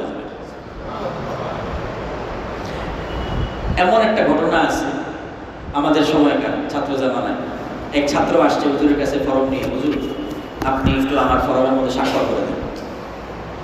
তো আমাদের হিফজুর রহমান সাহেব বলতেছে, তুমি এই বছর ভর্তি হবে, আগে বই পড়ছো? লালমাটিয়া পড়ছে। ও লালমাটিয়া পড়ছে। একদিন দেখলাম টাউন হলের সামনে দাঁড়ায় পত্রিকা পড়তেছে, 1.5-2 বছর আগের কথা। সে যে ভর্তি হইতে আসছে তার 1.5-2 বছর আগের কথা। হুজুর যাচ্ছিলেন, দেখে ফেলছেন যে হয়তো নজরে পড়ছে, একটু গৌর করে দেখছেন যে একটা ছেলে কোন মাদ্রাসার ছাত্র, টাউন হলের সামনে একটা কি ছিল আগে পত্রিকা স্ট্যান্ড ছিল, আমি জানি না এখন আছে কিনা। ওই যে ওই পাশে মাঠ আছে একটা, ওই খেলে টেলে বাচ্চারা পাশে একটা ওয়ালের মধ্যে কি লাগায়, পত্রিকা লাগায়। তো ওই পত্রিকা পড়তে দেখছে 1.5-2 বছর আগে ভর্তি হইতে আসছে মাত্র, পড়তো আগে লালমাটিয়া মাদ্রাসায়। দেখলাম তো মানে ওই ছেলে এমন অবাক হয়েছে, সবার কাছে বলে বেড়াইতেছে যে হুজুর আমাকে এমন ছেলে ফেলছে, অবাক হওয়ার মতো বিষয়। মোহতারাম, এই হলো রিজালুল্লাহ যারা ছিলেন, ইলমকে যারা সংরক্ষণ করছেন যুগে যুগে। আমরা কিছু নিকট অতীতের বললাম, একদম দূরবর্তী অতীতের বললাম, মাঝখানে এরকম কত রিজালুল্লাহরা আছেন। আনোয়ার শাহ কাশ্মীরি রহমতুল্লাহ আলাইহি কথা আছে, একবার যদি উনি একটা লাইন পড়তেন, তাহলে উনি বহু চেষ্টা করার পরেও 40 বছরের মধ্যে ভুলার চেষ্টা করলেও ভুলতে পারতেন, একবার শুধু দেখলেন। এই জন্য উনি কি করতেন? এই জন্য উনি রাস্তা দিয়ে চলার সময় একটা রুমাল বাঁধতেন সামনে, কারণ যা দেখে ফেলবে সব তো মুখস্থ হয়ে যাবে, এই সকল হাবিজাবি জিনিস মুখস্থ করে লাভটা কি? এই জন্য উনি ওগুলোর দিকে অবলম্বন করতেন না, রুমাল ঢেকে ঘোমটা দিয়ে চলতেন। মোহতারাম হাজরিন, এর বিপরীতে যারা নাকি নিজেরা কিছু এলেম শেখার চেষ্টা করছে প্রতি যুগে যুগে, এটা আহলে কোরআনের ভাইদের কথা বলি, অথবা আহলে হাদিসের ভাইদের কথা বলি, অথবা এই হিজবুত তাওহীদের ভাইদের কথা বলি, অথবা অনেকে আছে যারা নাকি হয়তো এতটা উচ্চ পর্যায়ের গোমরা হয় নাই, কিন্তু নিজেরা অনেক পড়াশোনা করে নিজেদেরকে অনেক কিছু ভাবছেন, তাদের কথা বলি। তাদের দ্বারা মূলত নিজেরা গোমরাহির মধ্যে লিপ্ত হওয়ার কাছাকাছি অথবা সম্ভাবনার মধ্যে আছেন, এবং অন্য মানুষদেরকে তারা কি করতেছেন? গোমরা করতেছেন। এরকম কয়েকটা উদাহরণ যদি আমি দিই, যেমন এক ভাই কিছু আরবি শিখলেন, সমকালীন যে বিষয়গুলো এটা বলি যেন আমাদের বুঝতে সহজ হয়। এক ভাই কিছু কি শিখলেন? আরবি শিখলেন। তো আরবি শিখলেন, আরবি শেখার পরে তিনি কোরআনে কারীম বোঝার চেষ্টা শুরু করলেন, তারপরে তাফসীর বোঝার চেষ্টা শুরু করলেন। কোরআনে কারীম এবং তাফসীর যদি তিনি নিজে বোঝার চেষ্টা শুরু করেন এবং হাদিসগুলো নিজে পড়ার চেষ্টা শুরু করলেন, কোরআনে কারীম এবং হাদিসের মধ্যে এমন বহু জায়গা আছে যেই জায়গাগুলো নিজে বোঝা এটা সম্ভবই না, নিজে বোঝা সম্ভবই না, বরং ওই সকল জায়গার মধ্যে গোমরা হওয়া বা বিভ্রান্ত হওয়াটা খুব স্বাভাবিক। যেমন একটা মিসাল আমাদের মুফতি মনসুর সাহেব বলে থাকেন যে বুখারী শরীফের এক হাদিসের মধ্যে আসছে যে নবী সাল্লাল্লাহু আলাইহি ওয়াসাল্লাম তিনি আম্মাজান, কোনো এক আম্মাজানের সাথে সম্পূর্ণ মিলিত হয়েছেন। মিলিত হওয়ার পরে সকল কাজ সম্পন্ন হয়েছে। সম্পন্ন হওয়ার পরে ইনজাল হয় নাই, ইনজাল চূড়ান্ত যে ইনজাল সেটা হয় না। তো নবী সাল্লাল্লাহু আলাইহি ওয়াসাল্লাম এসে নামাজ পড়ানো শুরু করছেন, নামাজ পড়াই দিয়েছেন। মানে নবী সাল্লাল্লাহু আলাইহি ওয়াসাল্লামের কোনো ওযুও ভাঙে নাই, গোসলও তো ভাঙেই নাই, নামাজ পড়াই দিয়েছে। এটা কোন জায়গায় আছে? বুখারী শরীফের মধ্যে আছে। তো বুখারী শরীফ যদি আমরা মানি যে বুখারী শরীফ তো খুব মানা দরকার, তাহলে এই হাদিসটার উপর আমল করা দরকার না? এই হাদিসটার উপর যদি আপনি আমল করেন মুসল্লি হিসেবে আপনার নামাজ হবে? হবে না। আর যদি আপনি ইমাম হিসেবে এই হাদিসের উপর আমল করেন তাহলে কি অবস্থা হবে? আমি একবার জুমার মসজিদে মুসল্লিদেরকে যখন এই কথা বললাম, সবাই তো হায় হায় করে বলল। আমি বললাম, যদি কথার কথা আমি বলি যে আজকে আমি এই অবস্থায় আসছি, আপনারা কি কেউ আমার পিছনে নামাজ পড়বেন? সবাই তো অস্বীকার জানাইল যে না, তারা কেউ আমার পিছনে নামাজ পড়তে রাজি না। তাহলে বলেন, এই হাদিসটার উপর কেন আমল করব না? এটা একজন প্রশিক্ষক ছাড়া বলা সম্ভব না। তো একটা প্রশিক্ষক ছাড়া বলা সম্ভব না যে প্রশিক্ষক তাকে শিখাই দিবে, বুঝাই দিবে যে না, এই হাদিসটা নবী সাল্লাল্লাহু আলাইহি ওয়াসাল্লামের সাথে খাস। এটা নবী সাল্লাল্লাহু আলাইহি ওয়াসাল্লামের সাথে কি ছিল? খাস ছিল। এরকম ইসলামের মধ্যে একটা মূলনীতি হলো কিছু বিষয় নবী সাল্লাল্লাহু আলাইহি ওয়াসাল্লামের সাথে খাস, ওইটা হাদিসের মধ্যে থাকলেও আমল করা যাবে না। সবগুলো তুমি বুঝবা এমন না, কোনোটা বুঝতে পারো, যেমন 11 বিবাহ, এটা বুঝতে পারো হয়তো যে এটা নবী সাল্লাল্লাহু আলাইহি ওয়াসাল্লামের সাথে খাস, কিন্তু ওই হাদিসটা যে নবী সাল্লাল্লাহু আলাইহি ওয়াসাল্লামের সাথে খাস, এটা কি লেখা আছে হাদিসের মধ্যে? নাই। এরকম কোরআনের কারীমের তাফসীর করতে গিয়ে এখানে স্পষ্ট আছে যে আদম আলাইহিস সালামকে শয়তান পথভ্রষ্ট করে ফেলছে। আদম আলাইহিস সালামকে শয়তান কি করে ফেলছে? সূরা বাকারার মধ্যে আছে, ফাআযাল্লাহুমুশ শাইতান। শুধু আদম আলাইহিস সালামকে না, তার সঙ্গিনী হাওয়া আলাইহিস সালামকে সহ পথভ্রষ্ট করে ফেলছে। ফাআযাল্লাহুমুশ শাইতান। বলেন তো দেখি, আল্লাহ রাব্বুল আলামিন পবিত্র কোরআনে কারীমের মধ্যে যদি বলে থাকেন যে পথভ্রষ্ট করছে, তাহলে আজকে যদি আমি বলি আপনাদের সামনে যে আদম আলাইহিস সালামকে শয়তান পথভ্রষ্ট করে ফেলছে, তো এটা কোনো আপত্তি হওয়ার মতো বিষয়? স্বাভাবিকভাবে আল্লাহ বলছেন না পবিত্র কোরআনে? কিন্তু একজন প্রশিক্ষক, একজন উস্তাদ যখন আপনাকে শিখাবে, তখন বলে দিবে যে আল্লাহ রাব্বুল আলামিন আদম আলাইহিস সালামকে বলা আর পবিত্র কোরআনে বলা আর আমাদের বলা এক না। কি নয়? এক নয়। আল্লাহ রাব্বুল আলামিনের হাইসিয়তে নবীর ব্যাপারে বলছেন যে তাকে কি করা হয়েছে? পথভ্রষ্ট করা হয়েছে। কিন্তু আপনি আমি এখন এসে বলতে পারবো না যে আদম আলাইহিস সালামকে পথভ্রষ্ট করছে। এই পথভ্রষ্ট শব্দটা এই নবীর শানে উচ্চারণ করা যাবে না। এটা ইসলামের আকীদা। এবং এই আকীদাটা কেমনে আসছে? এই আকীদাটা রিজালুল্লাহর মাধ্যমে, সনদের মাধ্যমে আসছে। কেমনে আসছে আমরা দেখব যে আদম আলাইহিস সালামের সম্পর্কে এই আয়াতের তাফসিরে নবীজি কি বলছেন। তো আমরা দেখছি নবীজি এটা বলেন নাই, আয়াত বলছেন শেষ। এখানে আদম আলাইহিস সালামকে অপরাধী সাব্যস্ত করেন নাই। এখন কেউ এসে বলতে পারে যে আদম আলাইহিস সালামকে আল্লাহ অপরাধী সাব্যস্ত করছে, তো বান্দা অপরাধী সাব্যস্ত করলে কি সমস্যা? কোরআনের মধ্যে তো আছেই, থাকলেই বলা যাবে না, কারণ নবীজি অপরাধী সাব্যস্ত করে বলেন নাই। এক। দুই, ইবনে আব্বাস রাদিয়াল্লাহু তাআলা আনহু তিনি তাফসীর লিখছেন, তাফসীর বলছেন, বর্ণনা করছেন। তাফসীর ইবনে আব্বাস সর্বপ্রথম তাফসীর, সেই তাফসীর গ্রন্থে আদম আলাইহিস সালাম কি করা হয় নাই? অপরাধী সাব্যস্ত করা হয় নাই।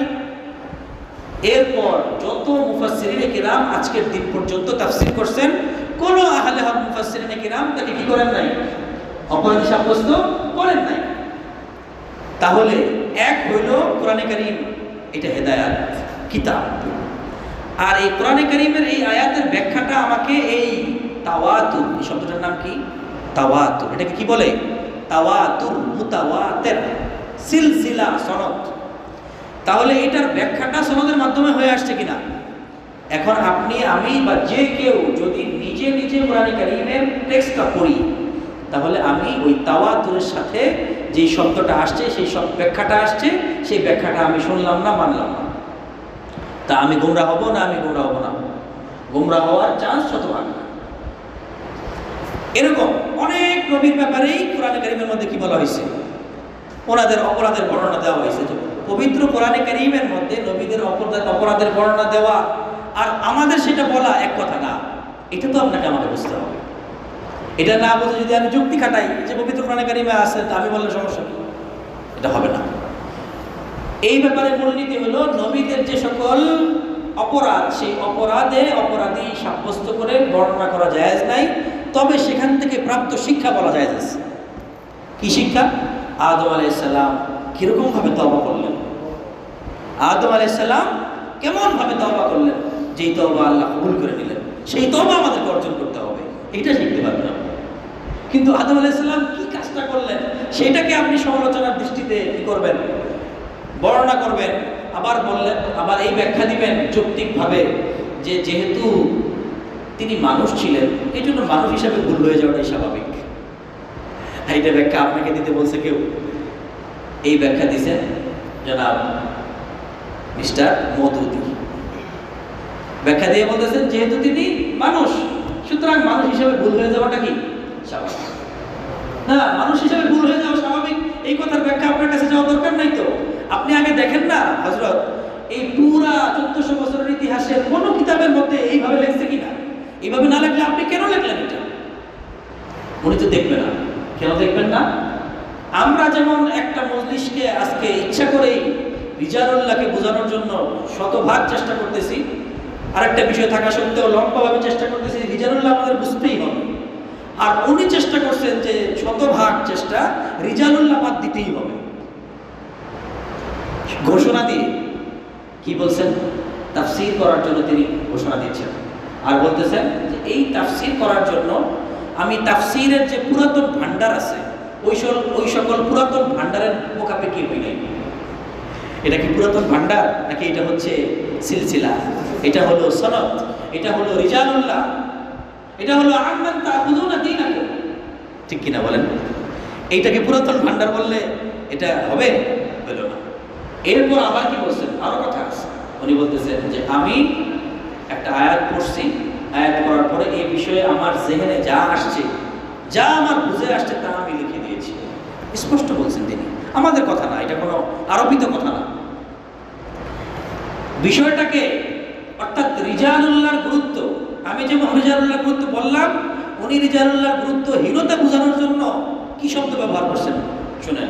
তিনি বলতেছেন যে কোরআনের তাফসীর করার জন্য আজকাল পাঞ্জাবি পায়জামা পরা বা এরকম মৌলবীদের প্রয়োজন নেই, বরং সুটকোট পরা একজন প্রফেসরই যথেষ্ট। কি বুঝাইলেন? রিজালুল্লাহর প্রয়োজন এমন ভাবে নাই যে সুটকোট পরা একটা মানুষ যদি কিতাব লিখতে বসে যায়, কিছু কিতাব পড়ার পরে, তাহলে সে শাইন করবে, হয়ে যাবে, প্রয়োজন পুরা হয়ে যাবে। তার মানে রিজালুল্লাহ থেকে কিভাবে মানুষকে ফেরানোর চেষ্টা করছে। এটা হচ্ছে গুমরাহির বড় একটা জায়গা। তো এটা শুধু একটা না, তার উনি যেমন নাকি বিচ্যুতির শিকার হয়েছেন।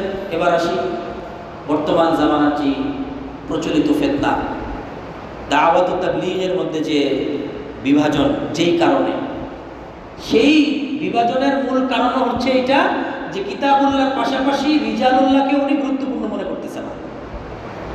তবে উনি আবার অনেক কিতাব মোতালা করছেন। এই জন্য উনি কি করতেছেন জানেন? উনি সুন্দর শব্দ বলে রিজালুল্লাহর অনেক অস্বীকার করতেছেন। তিনি মধুদির মতো বলেন নাই, তিনি তো আর সুটকুট পড়া না, তিনি তো পাগড়ি পড়া, মাশাআল্লাহ অনেক বড় খানদানের। ওনাদের খানদানের মানুষের চেহারা দেখলে আগে মানুষ কি হয়ে যেত, হেদায়েত হয়ে যেত। এটা বাস্তব, আল্লাহ তাআলা তাদেরকে দান করছেন। যেই তরফ ইলিয়াস রহমতুল্লাহের মধ্যে ছিল, ইলিয়াস রহমতুল্লাহ লম্বা কথা বলতে পারতেন না। ইলিয়াস রহমতুল্লাহ কিছুক্ষণ কথা বলার পরে কাশি চলে আসতো, অনেক ঠান্ডা লেগে থাকতো, সারাক্ষণ কষ্ট হতে থাকতো।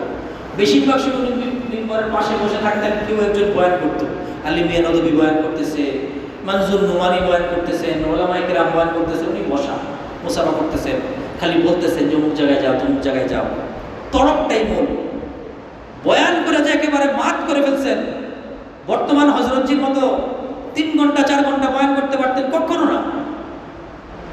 খুব লম্বা লম্বা বয়ান। আরে এত লম্বা লম্বা বয়ান করলে তো গোমরাহি হবেই, তখন বারোয়াটি কথা বলতে হবে, এত লম্বা সময় পার করবেন কিভাবে? আর একজন মানুষকে এত লম্বা বয়ান দেওয়ার দরকারটা কি? বাংলাদেশে কি কোনো ওলামায়ে কেরাম নাই? আমাদের হযরতরা, কাকরাইলের হযরতরা নাই? পাকিস্তানের ওলামায়ে কেরামরা নাই? ভারতের ওলামায়ে কেরামরা নাই? সকালে উনি, বিকালে উনি, সন্ধ্যায় উনি। আর এখন চালু হয়েছে হলো সকালে উনি তো আসতে পারেন না, সকালে ওনার এক ছেলে, বিকালে ওনার এক ছেলে, সন্ধ্যায় ওনার এক ছেলে, এইভাবে ঘুরে ফিরে। তো মোতারাম, যে বিষয়টা বলার ছিল যে উনি কোন ভাষায় রিজালুল্লাহকে অস্বীকার করছেন, এই পয়েন্টটা ছিল। উনি বলেন নাই যে আমি যথেষ্ট, অথবা উনি এইটা বলেন নাই যে সুটকুট পড়া ব্যক্তি কোরআন তাফসীর করবে। ভুল তো উনি করছেন, কিন্তু উনি কি বলতেছেন? উনি বলতেছেন हमें सिरात से लेना चाहिए, हमें सिरात पढ़ना चाहिए, सिरात पढ़ना चाहिए, सिरात पढ़ना चाहिए। गौर से सुनो, गौर से सुनो, খুব মনোযোগ দিয়ে শুনো। আমাদের কি পড়তে হবে? সিরাত পড়তে হবে। সিরাত থেকে কাম বানানা है, সিরাত से काम बनाना है, काम को সিরাত से पकड़ना है, কামকে সিরাত থেকে বানাইতে হবে। এই কথাটা হলো গোমরাহি। এটা আমরা সহজভাবে বুঝবো না, বুঝতে পারছেন? কামকে সিরাত থেকে বানাইতে হবে, এটা দ্বারা কি বুঝাইছে? উনি কি বুঝাইছে? আমি যদি এটা বলি তাহলে এটা ভিন্ন অর্থ, আর উনি বললে ভিন্ন অর্থ। উনি বললে বুঝাইতেছে যে আমরা সিরাতের পর থেকে নিয়ে এই হযরতজি, গত হযরতজি ইনামুল হাসান সাহেব পর্যন্ত যে লোক, ওনাদের ব্যাখ্যা আমাদের দরকার নাই। সিরাত আনো, খোলো, পড়ো, যা বলছে আমল করো, রিজালুল্লাহ বাদ। বুঝতে পারছেন? এই সিরাত নেওয়ার অর্থ হচ্ছে এটা। এটা কেমনে বুঝলাম? বুঝলাম এইভাবেই যে সিরাতের উনি যে ব্যাখ্যা করতেছেন সেই ব্যাখ্যা তো আর এনামুল হাসান সাহেব করেন নাই, সেই ব্যাখ্যা তো ইলিয়াস রাহিমাহুল্লাহ করেন নাই। উনি যেহেতু ভিন্ন ব্যাখ্যা করতেছেন, তার মানে উনি সরাসরি সিরাত থেকে যা বুঝেন তাই। हमें सिरात से लेना चाहिए, इससे मकसद है कि सिरात के बाद जो अकाबिर है, असलाफ है, उलमाए किराम है, उनसे लेना नहीं चाहिए, ये महसूफ है। এই কথাটা উজ্জ্ব আছে, এই কথাটা কি আছে? উজ্জ্ব আছে। এই হলো সমস্যা, মানে মেইন সমস্যা এটা, যে কিতাবুল্লাহর পাশাপাশি রিজালুল্লাহকে মাইনাস করে দেওয়া। এইবার উনি কি করতেছেন? মুসা আলাইহিস সালামের ব্যাপারে, এগুলো তো লম্বা বলার দরকার নাই, কারণ আপনারা অনেক বয়ান শুনেছেন। কিন্তু সমস্যাটা হয়েছে কোথায়? হয়েছে এই জায়গায় যে উনি ব্যাখ্যার ক্ষেত্রে, কোনো কিছুর ক্ষেত্রে রিজালুল্লাহর ধারাকে অনুসরণ করা জরুরি মনে করেন নাই, বরং ইনকার করছেন সিরাতের নাম দিয়ে। সিরাত পড়তে হবে, সিরাত শিখতে হবে। এই জন্যই উলামায়ে কেরাম অনেক সময় সিরাতকে পড়তে না করেন। তো আপনারা কেউ শুনলে বলবেন কি ব্যাপার, অমুক স্কলার তো বলছেন সিরাত পড়তে, অমুক স্কলার বলছেন সিরাত প্রতিযোগিতা করতে, অমুক স্কলার বলছেন এটা করতে, আপনি না করেন। এইটা ভুল বোঝাবুঝিটা হবে, যেহেতু পুরো ব্যাখ্যাটা তো আপনারা জানেন না। সমস্যাটা এই জায়গায় হয়। হ্যাঁ, কয়েকদিন আগেও মুফতি সাহেব হুজুর একটা খুসুসি মজলিসে বলতেছেন যে অনেক সময় এভাবে বলেন যে সিরাত যদি তুমি একা পড়ো তাহলে তুমি গুমরা হবা। কি হবা? স্বাভাবিক, এটা শুধু সিরাত না, এটা নবী রাসূল, এটা সিরাতের দ্বারা গুমরা হওয়ার সম্ভাবনা বেশি। কেন জানেন?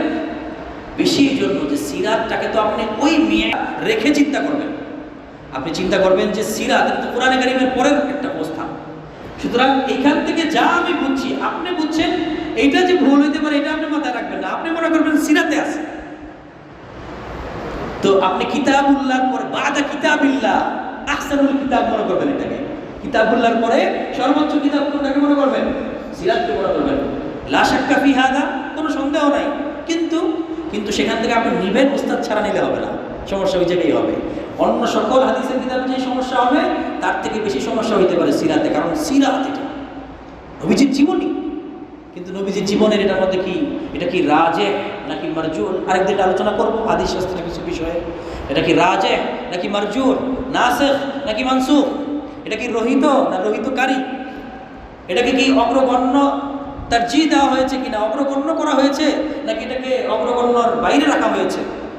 এটা কি মানসুখ হয়ে গেছে কিনা, রহিত হয়ে গেছে কিনা? এটা কোনো নবীর সাথে খাস ছিল কিনা, কোনো সাহাবায়ে কেরামের সাথে খাস ছিল কিনা? এইসব কিছু না জেনে ওই স্যার সাহেব উনি বলতেছেন। তো এই হিসাবে উনি বলছেন যে নবী সাল্লাল্লাহু আলাইহি ওয়াসাল্লাম যে নিজের ওলিমা করছেন গোশত দিয়ে, সুতরাং তিনি এই কারণে অনেক আযাবের মধ্যে পড়ে গেছেন। নিজের সুন্নত থেকে উনি সরে গেছেন, নিজের সুন্নত থেকে উনি সরে গেছেন। এখন আপনি বলবেন যে এই কথাটা কি কিতাবে নাই? তো আছে, তো কিতাবে তো আছেই, কিন্তু বুঝটা, ফাহামটা, ওখান থেকে যেই লেসনটা আপনি নেবেন ওই লেসনটা হইতে হবে হচ্ছে ওই রিজালুল্লাহ সিলসিলা অনুযায়ী, তাওয়াতুরের সাথে যেই ফিকিরটা আসছে ওই অনুযায়ী হইতে হবে। তো নবী সাল্লাল্লাহু আলাইহি সাল্লাম একবার গোশত রুটি দিয়ে ওলিমা করছেন, হাদিসে আছে। নবী সাল্লাল্লাহু আলাইহি সাল্লাম ওই ওলিমার পরে এবং ওই স্ত্রীর সাথে মনোমালিন্য হয়েছে, হাদিসে আছে। এই দুইটাই হাদিসের মধ্যে আছে। কিন্তু আপনি যে মাঝখান থেকে এই দুইটার মধ্যে 2-2-4 মিলাইলেন, সেটা হলো যেহেতু নবীজি গোশত দিয়ে ওলিমা করছেন সেহেতু ওনার কি হয়েছে, মনোমালিন্য হয়েছে, ঝামেলা হয়েছে। এই নতিজাটা তো কোনো জায়গায় নাই। এটা বের করছে স্যার সাহেব। এইটা বের যে আপনি করলেন, আপনার দেখার দরকার ছিল যে এই হাদিসের কিতাবটা তো সবার আগে আপনি পড়েন নাই, এই বয়ানটা তো সবার আগে আপনি করতেছেন না, এটা তো বহুত আগের থেকে হাদিসটা চলে আসতেছে। তো এই হাদিসটা যারা আগে পড়ছে তিনি কি বুঝছেন, তারপরে ওরা কি বুঝছে, তারপরে ওরা কি বুঝছে, তিনি বুঝে কিতাবের মধ্যে, শরাহের মধ্যে, ব্যাখ্যা গ্রন্থের মধ্যে কি লিখেছেন, এইটা ওনার দেখার দরকার ছিল। সেটা উনি দেখেন না। কিভাবে দেখবেন? কারণ উনি নিয়মতান্ত্রিক লম্বা সময় উস্তাদদের কাছে পড়েন নাই, পান নাই উস্তাদদেরকে। এই জন্য এটা একটা সমস্যা যে বড় বড় উস্তাদদেরকে পাওয়ার আগে নিজে উস্তাদ হয়ে যাওয়া। আমি এটা প্রথম দিন বলছিলাম যে বড় বড় উস্তাদদেরকে পাওয়ার আগে কি হয়ে যাওয়া, নিজে উস্তাদ হয়ে যাওয়া। আমরা অনেক সময় দিনে ফিরে আসি, তো আমি কিছু জিনিস শিখি, তো শেখার পরে আমি যেই জায়গায় যাই সেখানে তো কিছু জানে না ওরা, তো স্বাভাবিক বাল্লিগু আন্নি ওয়ালাউ আয়া হিসেবে আমার দোকানে পৌঁছানোর দায়িত্ব, আমি পৌঁছাবো। কিন্তু সেই পৌঁছাইতে গিয়ে আমি হয়ে যাই আমিশা, আমি হয়ে যাই শেখ, আমি একজন কি হয়ে যাই শেখ। আমি পড়ি স্কুলে, কোনো সমস্যা নাই, আমি শেখ হইতেও কোনো নিষেধ নাই, কিন্তু আমি কোন টাইমে শেখ হইলাম, যখন নাকি আমার আসলে পড়া নিজেরই কি হয় নাই, পূর্ণ হয় নাই। এমনকি কিছুদিন এরকম শেখ হওয়ার পরে আমার দাওয়াত চলে আসে যে আপনি যদি আমাদের অমুক সেমিনারে একটু স্পিচ দিতেন, আপনি অমুক সেমিনারে যদি সিরাত বিষয়ে একটু আলোচনা করতেন। তো যখন নাকি আমি নিজে উলামায়ে কেরামের সান্নিধ্য এবং সোহবত শিখার আগেই আমার দাওয়াত আসতেছে, আর আমিও মেধাবী মানুষ, আমি বুকস পড়ে খুলে টুলে পড়ে আমি বয়ান শুরু করতে পারি, তো আমি গিয়ে 1 ঘন্টার একটা সেশন করে আসলাম। এমন করে আমার তো অনেক ব্যস্ততা বেড়ে গেছে। তো এই ব্যস্ততার কারণে এখন কি আমি যেতে পারবো আলেমদের কাছে? ইচ্ছা থাকলেও যেতে পারবো না। মানে এইটা হলো এমন এক পরীক্ষা যে পরীক্ষার মধ্যে পড়ার পরে আপনার আর আমার ধ্বংস অনিবার্য, ঠিক কিনা? এখন যদি আপনি চান যে আমি একটু যাই আলেমদের কাছে, যেতে পারবেন না, তখন আপনার উস্তাদ হয়ে গেছে। আমি 15 বছর পড়ছি বা 18 বছর 20 বছর উস্তাদদের কাছে পড়ছি, তো এখন যদি আমি চাই তাহলে আমার ব্যস্ততার যতটুকু সমস্যা তাতে কি আমি নিয়মিত ক্লাস করতে পারবো, আমি হুজুরের কাছে যেতে পারবো? কিন্তু আপনার এই দিনে ফিরেছেন 1 বছর হয়েছে, 2 বছর, 3 বছর, 5 বছর, এর মধ্যে আপনি নিজের চাকরি করছেন, পড়াশোনা করছেন, সব করছেন, এর মধ্যে কিছু দিন শিখছেন, তো আপনি কতটুকু টাইম আসলে পাইছেন দিনটা শেখার জন্য? এই এতটুকুর মধ্যে আপনি যে একজন উস্তাদ হয়ে গেছেন, অনেক সময় নামের মধ্যে লিখতেছেন উস্তাদ, অনেক সময় শায়েখ বা হাফিজাহুল্লাহ, অনেক কিছু লেখা হচ্ছে। আমি স্বাভাবিকভাবে আলোচনা করতেছি, যেহেতু নাম ছাড়া বলতেছি, এজন্য আশা করি অসুবিধা নেই, বিষয়টা বোঝানোর চেষ্টা করতেছি। এটা যে করতেছি তাহলে আমার ক্ষতি হচ্ছে, এক, দুই হলো আমার থেকে যারা ইলম শিখবে তাদের ক্ষতি হয়ে যাচ্ছে, তাদের কী হয়ে যাচ্ছে, ক্ষতি হয়ে যাচ্ছে। বড় বড় জায়গায় তখন ঝামেলা সৃষ্টি হয়ে যাবে। তো এই হলো ব্যাপার। তো এই ব্যাপারটাই যেহেতু লম্বা হয়েছে, আমি আরেকটা বিষয় পয়েন্ট বলে এই ব্যাপারটাই আজকে শেষ করবো ইনশাআল্লাহ। সামনে ইনশাআল্লাহ আমাদের এই বিষয়ের অন্য আলোচনা করব। দেখেন, একটা বিষয়, এই বিষয়ে যখন নাকি বলা হয় যে রিজালুল্লাহ মানতে হবে, রিজালুল্লাহর অনুসরণ করতে হবে, রিজালুল্লাহ ছাড়া উপায় নাই, তখন সবচাইতে বেশি যে প্রশ্নটা হয়তো আমাদের মধ্যে মনে মনে থাকতে পারে, আর আমাদের সাথী ভাইদের যারা দিন থেকে আরেকটু দূরে তারা করে ফেলবে, সেটা হলো, ভাই আপনি যে রিজালুল্লাহ অনুসরণ করতে বলতেছেন, কোন রিজালের অনুসরণ করব? রিজালের তো কোনো অভাব নাই, আর রিজালের মধ্যে তো অনেক ভেরিয়েশন, নানান রকমের রিজাল। এই আলেম বলে এই কথা, ওই আলেম বলে ওই কথা, ওই আলেম বলে এই কথা, বহুত রকমের আলেম। তো এই কোন আলেমেরটা বাদ রেখে কোনটা শুনবো? এই পয়েন্ট যে রিজালুল্লাহর মধ্যে বিভেদ, আমরা যাব কোথায়? রিজালুল্লাহর মধ্যে বিভেদ, আমরা যাব কোথায়? এটা একটা বড় প্রশ্ন না? এই প্রশ্নটা আমাকে বিভ্রান্তির মধ্যে ফেলে দেয়। আপনাদের কুইজের মধ্যে একটা প্রশ্ন করছিলাম, সেই প্রশ্নটা হলো যে এখনও যদি কেউ খুঁজে দ্বীনের উপর পরিপূর্ণ চলতে, এখনও যদি কেউ খোঁজে দ্বীনের উপর পরিপূর্ণ চলতে, তাহলে কি সে কোনো নমুনা খুঁজে পাবে? আপনারা যাই উত্তর তখন দিয়েছিলেন, এখন বলেন পাবে? চাইলে খুঁজে পাবে, খুঁজলে পাবে, পাবে না? তার মানে এটাই তো রিজাল, এটাই কি রিজাল? যে আমি যদি খুঁজি তাহলে আমি যেই উপযুক্ত রিজাল দরকার সেই উপযুক্ত রিজাল আমি পেয়ে যাব। আল্লাহ রাব্বুল আলামিন যেহেতু দ্বীনের হেফাজতের ঘোষণা দিয়েছেন, সুতরাং আল্লাহ রাব্বুল আলামিন কিয়ামত পর্যন্ত রিজাল শূন্য করবেন না। রিজাল মানে এই যে দ্বীনের সঠিক বার্তাবাহক, এটা শূন্য করবেন না। দায়িত্ব হচ্ছে আমার কি করতে হবে? খুঁজতে হবে। এক পয়েন্ট। দ্বিতীয় পয়েন্ট, ধরলাম খুঁজে পাইতেছি না, আমি এখনো খুঁজে পাইনি, এখন কি করব?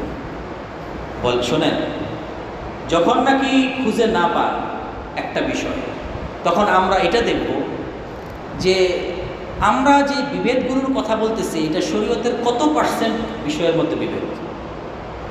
আপনি খুঁজে দেখবেন এটা 1% হওয়ার সম্ভাবনাও কম আছে, 1% সম্ভাবনাও কম আছে বিভেদ, সত্যিকারের বিভেদ। যারা আহলুস সুন্নাহ ওয়াল জামাআহ, আহলুস সুন্নাহ ওয়াল জামাআর বাইরে যত কাফের ফেরকা আছে, বাতিল আছে, ওগুলো তো বাদী। কিন্তু আহলুস সুন্নাহ ওয়াল জামাআর মধ্যে যত আলেম আছে, তাদের মধ্যে কত পার্সেন্ট মাসলায় বিভেদ? খুব বেশি পার্সেন্ট মাসলায় হবে না। যদি আমি 1%কে 10 গুণ বাড়িয়ে 10%ও আনি, 90% মাসলায় কি নাই? কোনো বিভেদ নেই। এইবার আমি দিলকে প্রশ্ন করব যে এই 90% মাসলাকে আমি মেনে নিছি কিনা, এই 90% মাসলার উপর আমি উঠে গেছি কিনা, এবং এই 90% মাসলার ব্যাপারে আমি একমত হয়েছি কিনা। যদি না হই তাহলে বুঝতে হবে আমি যে প্রশ্নটা আমি করতেছি, অথবা আমার মনে আসতেছে, অথবা আরেক ভাই করতেছে, এটা হচ্ছে পালানোর রাস্তা খুঁজতেছে।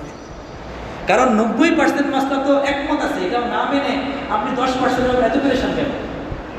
আপনি আগে 90% মানেন, মানার পরে বলেন যে পুরো দিনটা তো মেনে ফেলছি।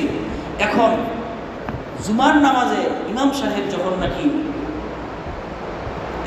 ইমাম সাহেবের সামনে খুতবার আজান দেয়, কি দেয়? খুতবার আজান দেয়, তখন কি এই আজানের জবাব দেওয়া যাবে? এই মাসলাটা মতবিরোধ। আপনি আসছেন এই মাসলাটা জানতে, আপনি কি এর আগের সকল মাসলা মেনে ফেলছেন? কিন্তু মানেন না। তো না মেনে এইভাবে এইটাকে আপত্তি করা বা এইটাকে করে সামনে রেখে আপনি না মারার রাস্তা খোঁজা, এটা হচ্ছে পালানোর রাস্তা।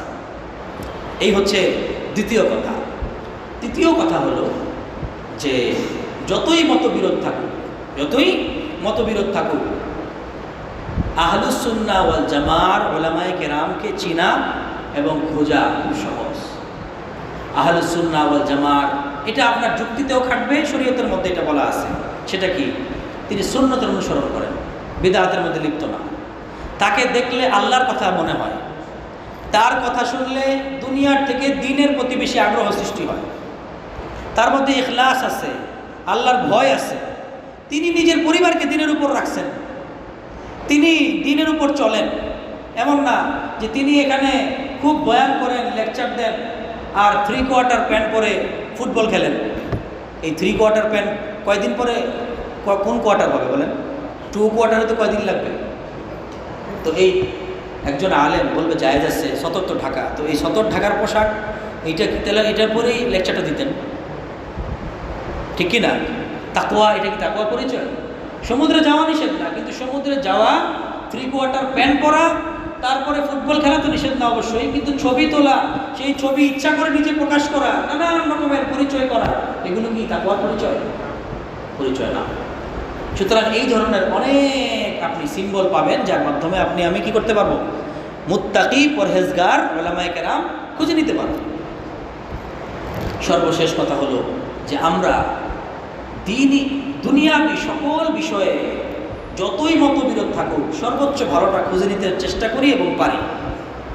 আপনার ছেলে, আমার ছেলে রোগী হয়ে গেছে, এই ডাক্তার ভালো হবে না, ওই ডাক্তার ভালো হবে না, ওই ডাক্তার ভালো হবে, খুঁজতে খুঁজতে খুঁজতে খুঁজতে সর্বোচ্চ বাংলাদেশের সর্বোচ্চ পর্যায়ে ডাক্তার খুঁজে ফেলি এবং বোর্ড মিটিং তাদেরকে দিয়ে বসায় ফেলি কিনা, এবং বলি যে আলহামদুলিল্লাহ আমার বাচ্চাটা ভালো চিকিৎসা পাইছে। এইভাবে আমি চেষ্টা করে সবচেয়ে বাংলাদেশের মধ্যে স্পেশালিস্ট খুঁজতে পারছি।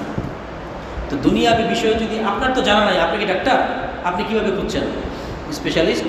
আপনি এই বিষয়ে দেখতে দেখতে দেখতে দেখতে আপনি পৌঁছায় গেছেন। তাহলে দিনই বিষয়ে আমাদের খুঁজতে সমস্যা কেন? দিনই বিষয়ে ওই দুনিয়ার বিষয়ে তো ইস্কাল করেন না যে এই ডাক্তার এটা বলে, ওই ডাক্তার ওইটা বলে। ডাক্তার জাহাঙ্গীর কবির বলে যে চাল খাওয়াই যাবে না, আর অমুক ডাক্তার বলে যে চাল না খেলে সে কয়েকদিন পরে তার মধ্যে এই অসম্পূর্ণতা হবে এবং সে কাঁপতে কাঁপতে মারা যাবে, বলে কিনা বলেন? এরকম কত বড় ডিভাইডেশন। তারপরে তো ডাক্তার জাহাঙ্গীর কবিরেরও ফলোয়ার আছে, অন্যদেরও ফলোয়ার আছে কিনা বলেন? এবং কাকেও খারাপ বলা হইতেছে না, এমনিও ভালো করতেছেন, তারাও ভালো করতেছে, বরঞ্চ বেশিরভাগ ক্ষেত্রে ডাক্তার জাহাঙ্গীর কবিরকে ভালো বলতেছেন আর তাদেরকে বলতেছেন তারা তো ব্যবসার জন্যই কথা বলে, ঠিক কিনা? তাহলে তো এইটা তো কত রকমের কথা আছে, তো এটা তো চূড়ান্ত না। তারপরেও তো আমরা এগুলোকে দেখতেছি, অ্যাকসেপ্ট করতেছি, বোঝার চেষ্টা করতেছি। তো দিনের ক্ষেত্রে কেন এই ইস্কাল, এই আপত্তিটা হচ্ছে আমাদের দিলের কারণে। তো আমাদের হয়তো অন্তরে উঠবে বা কেউ বলে ফেলবে, এই জন্য দিলকে আমরা আগে কী করবো? হ্যাঁ, ঠিক করার চেষ্টা করব। তো আল্লাহ রাব্বুল আলামিন আমাদেরকে আমল করার তৌফিক দান করুন।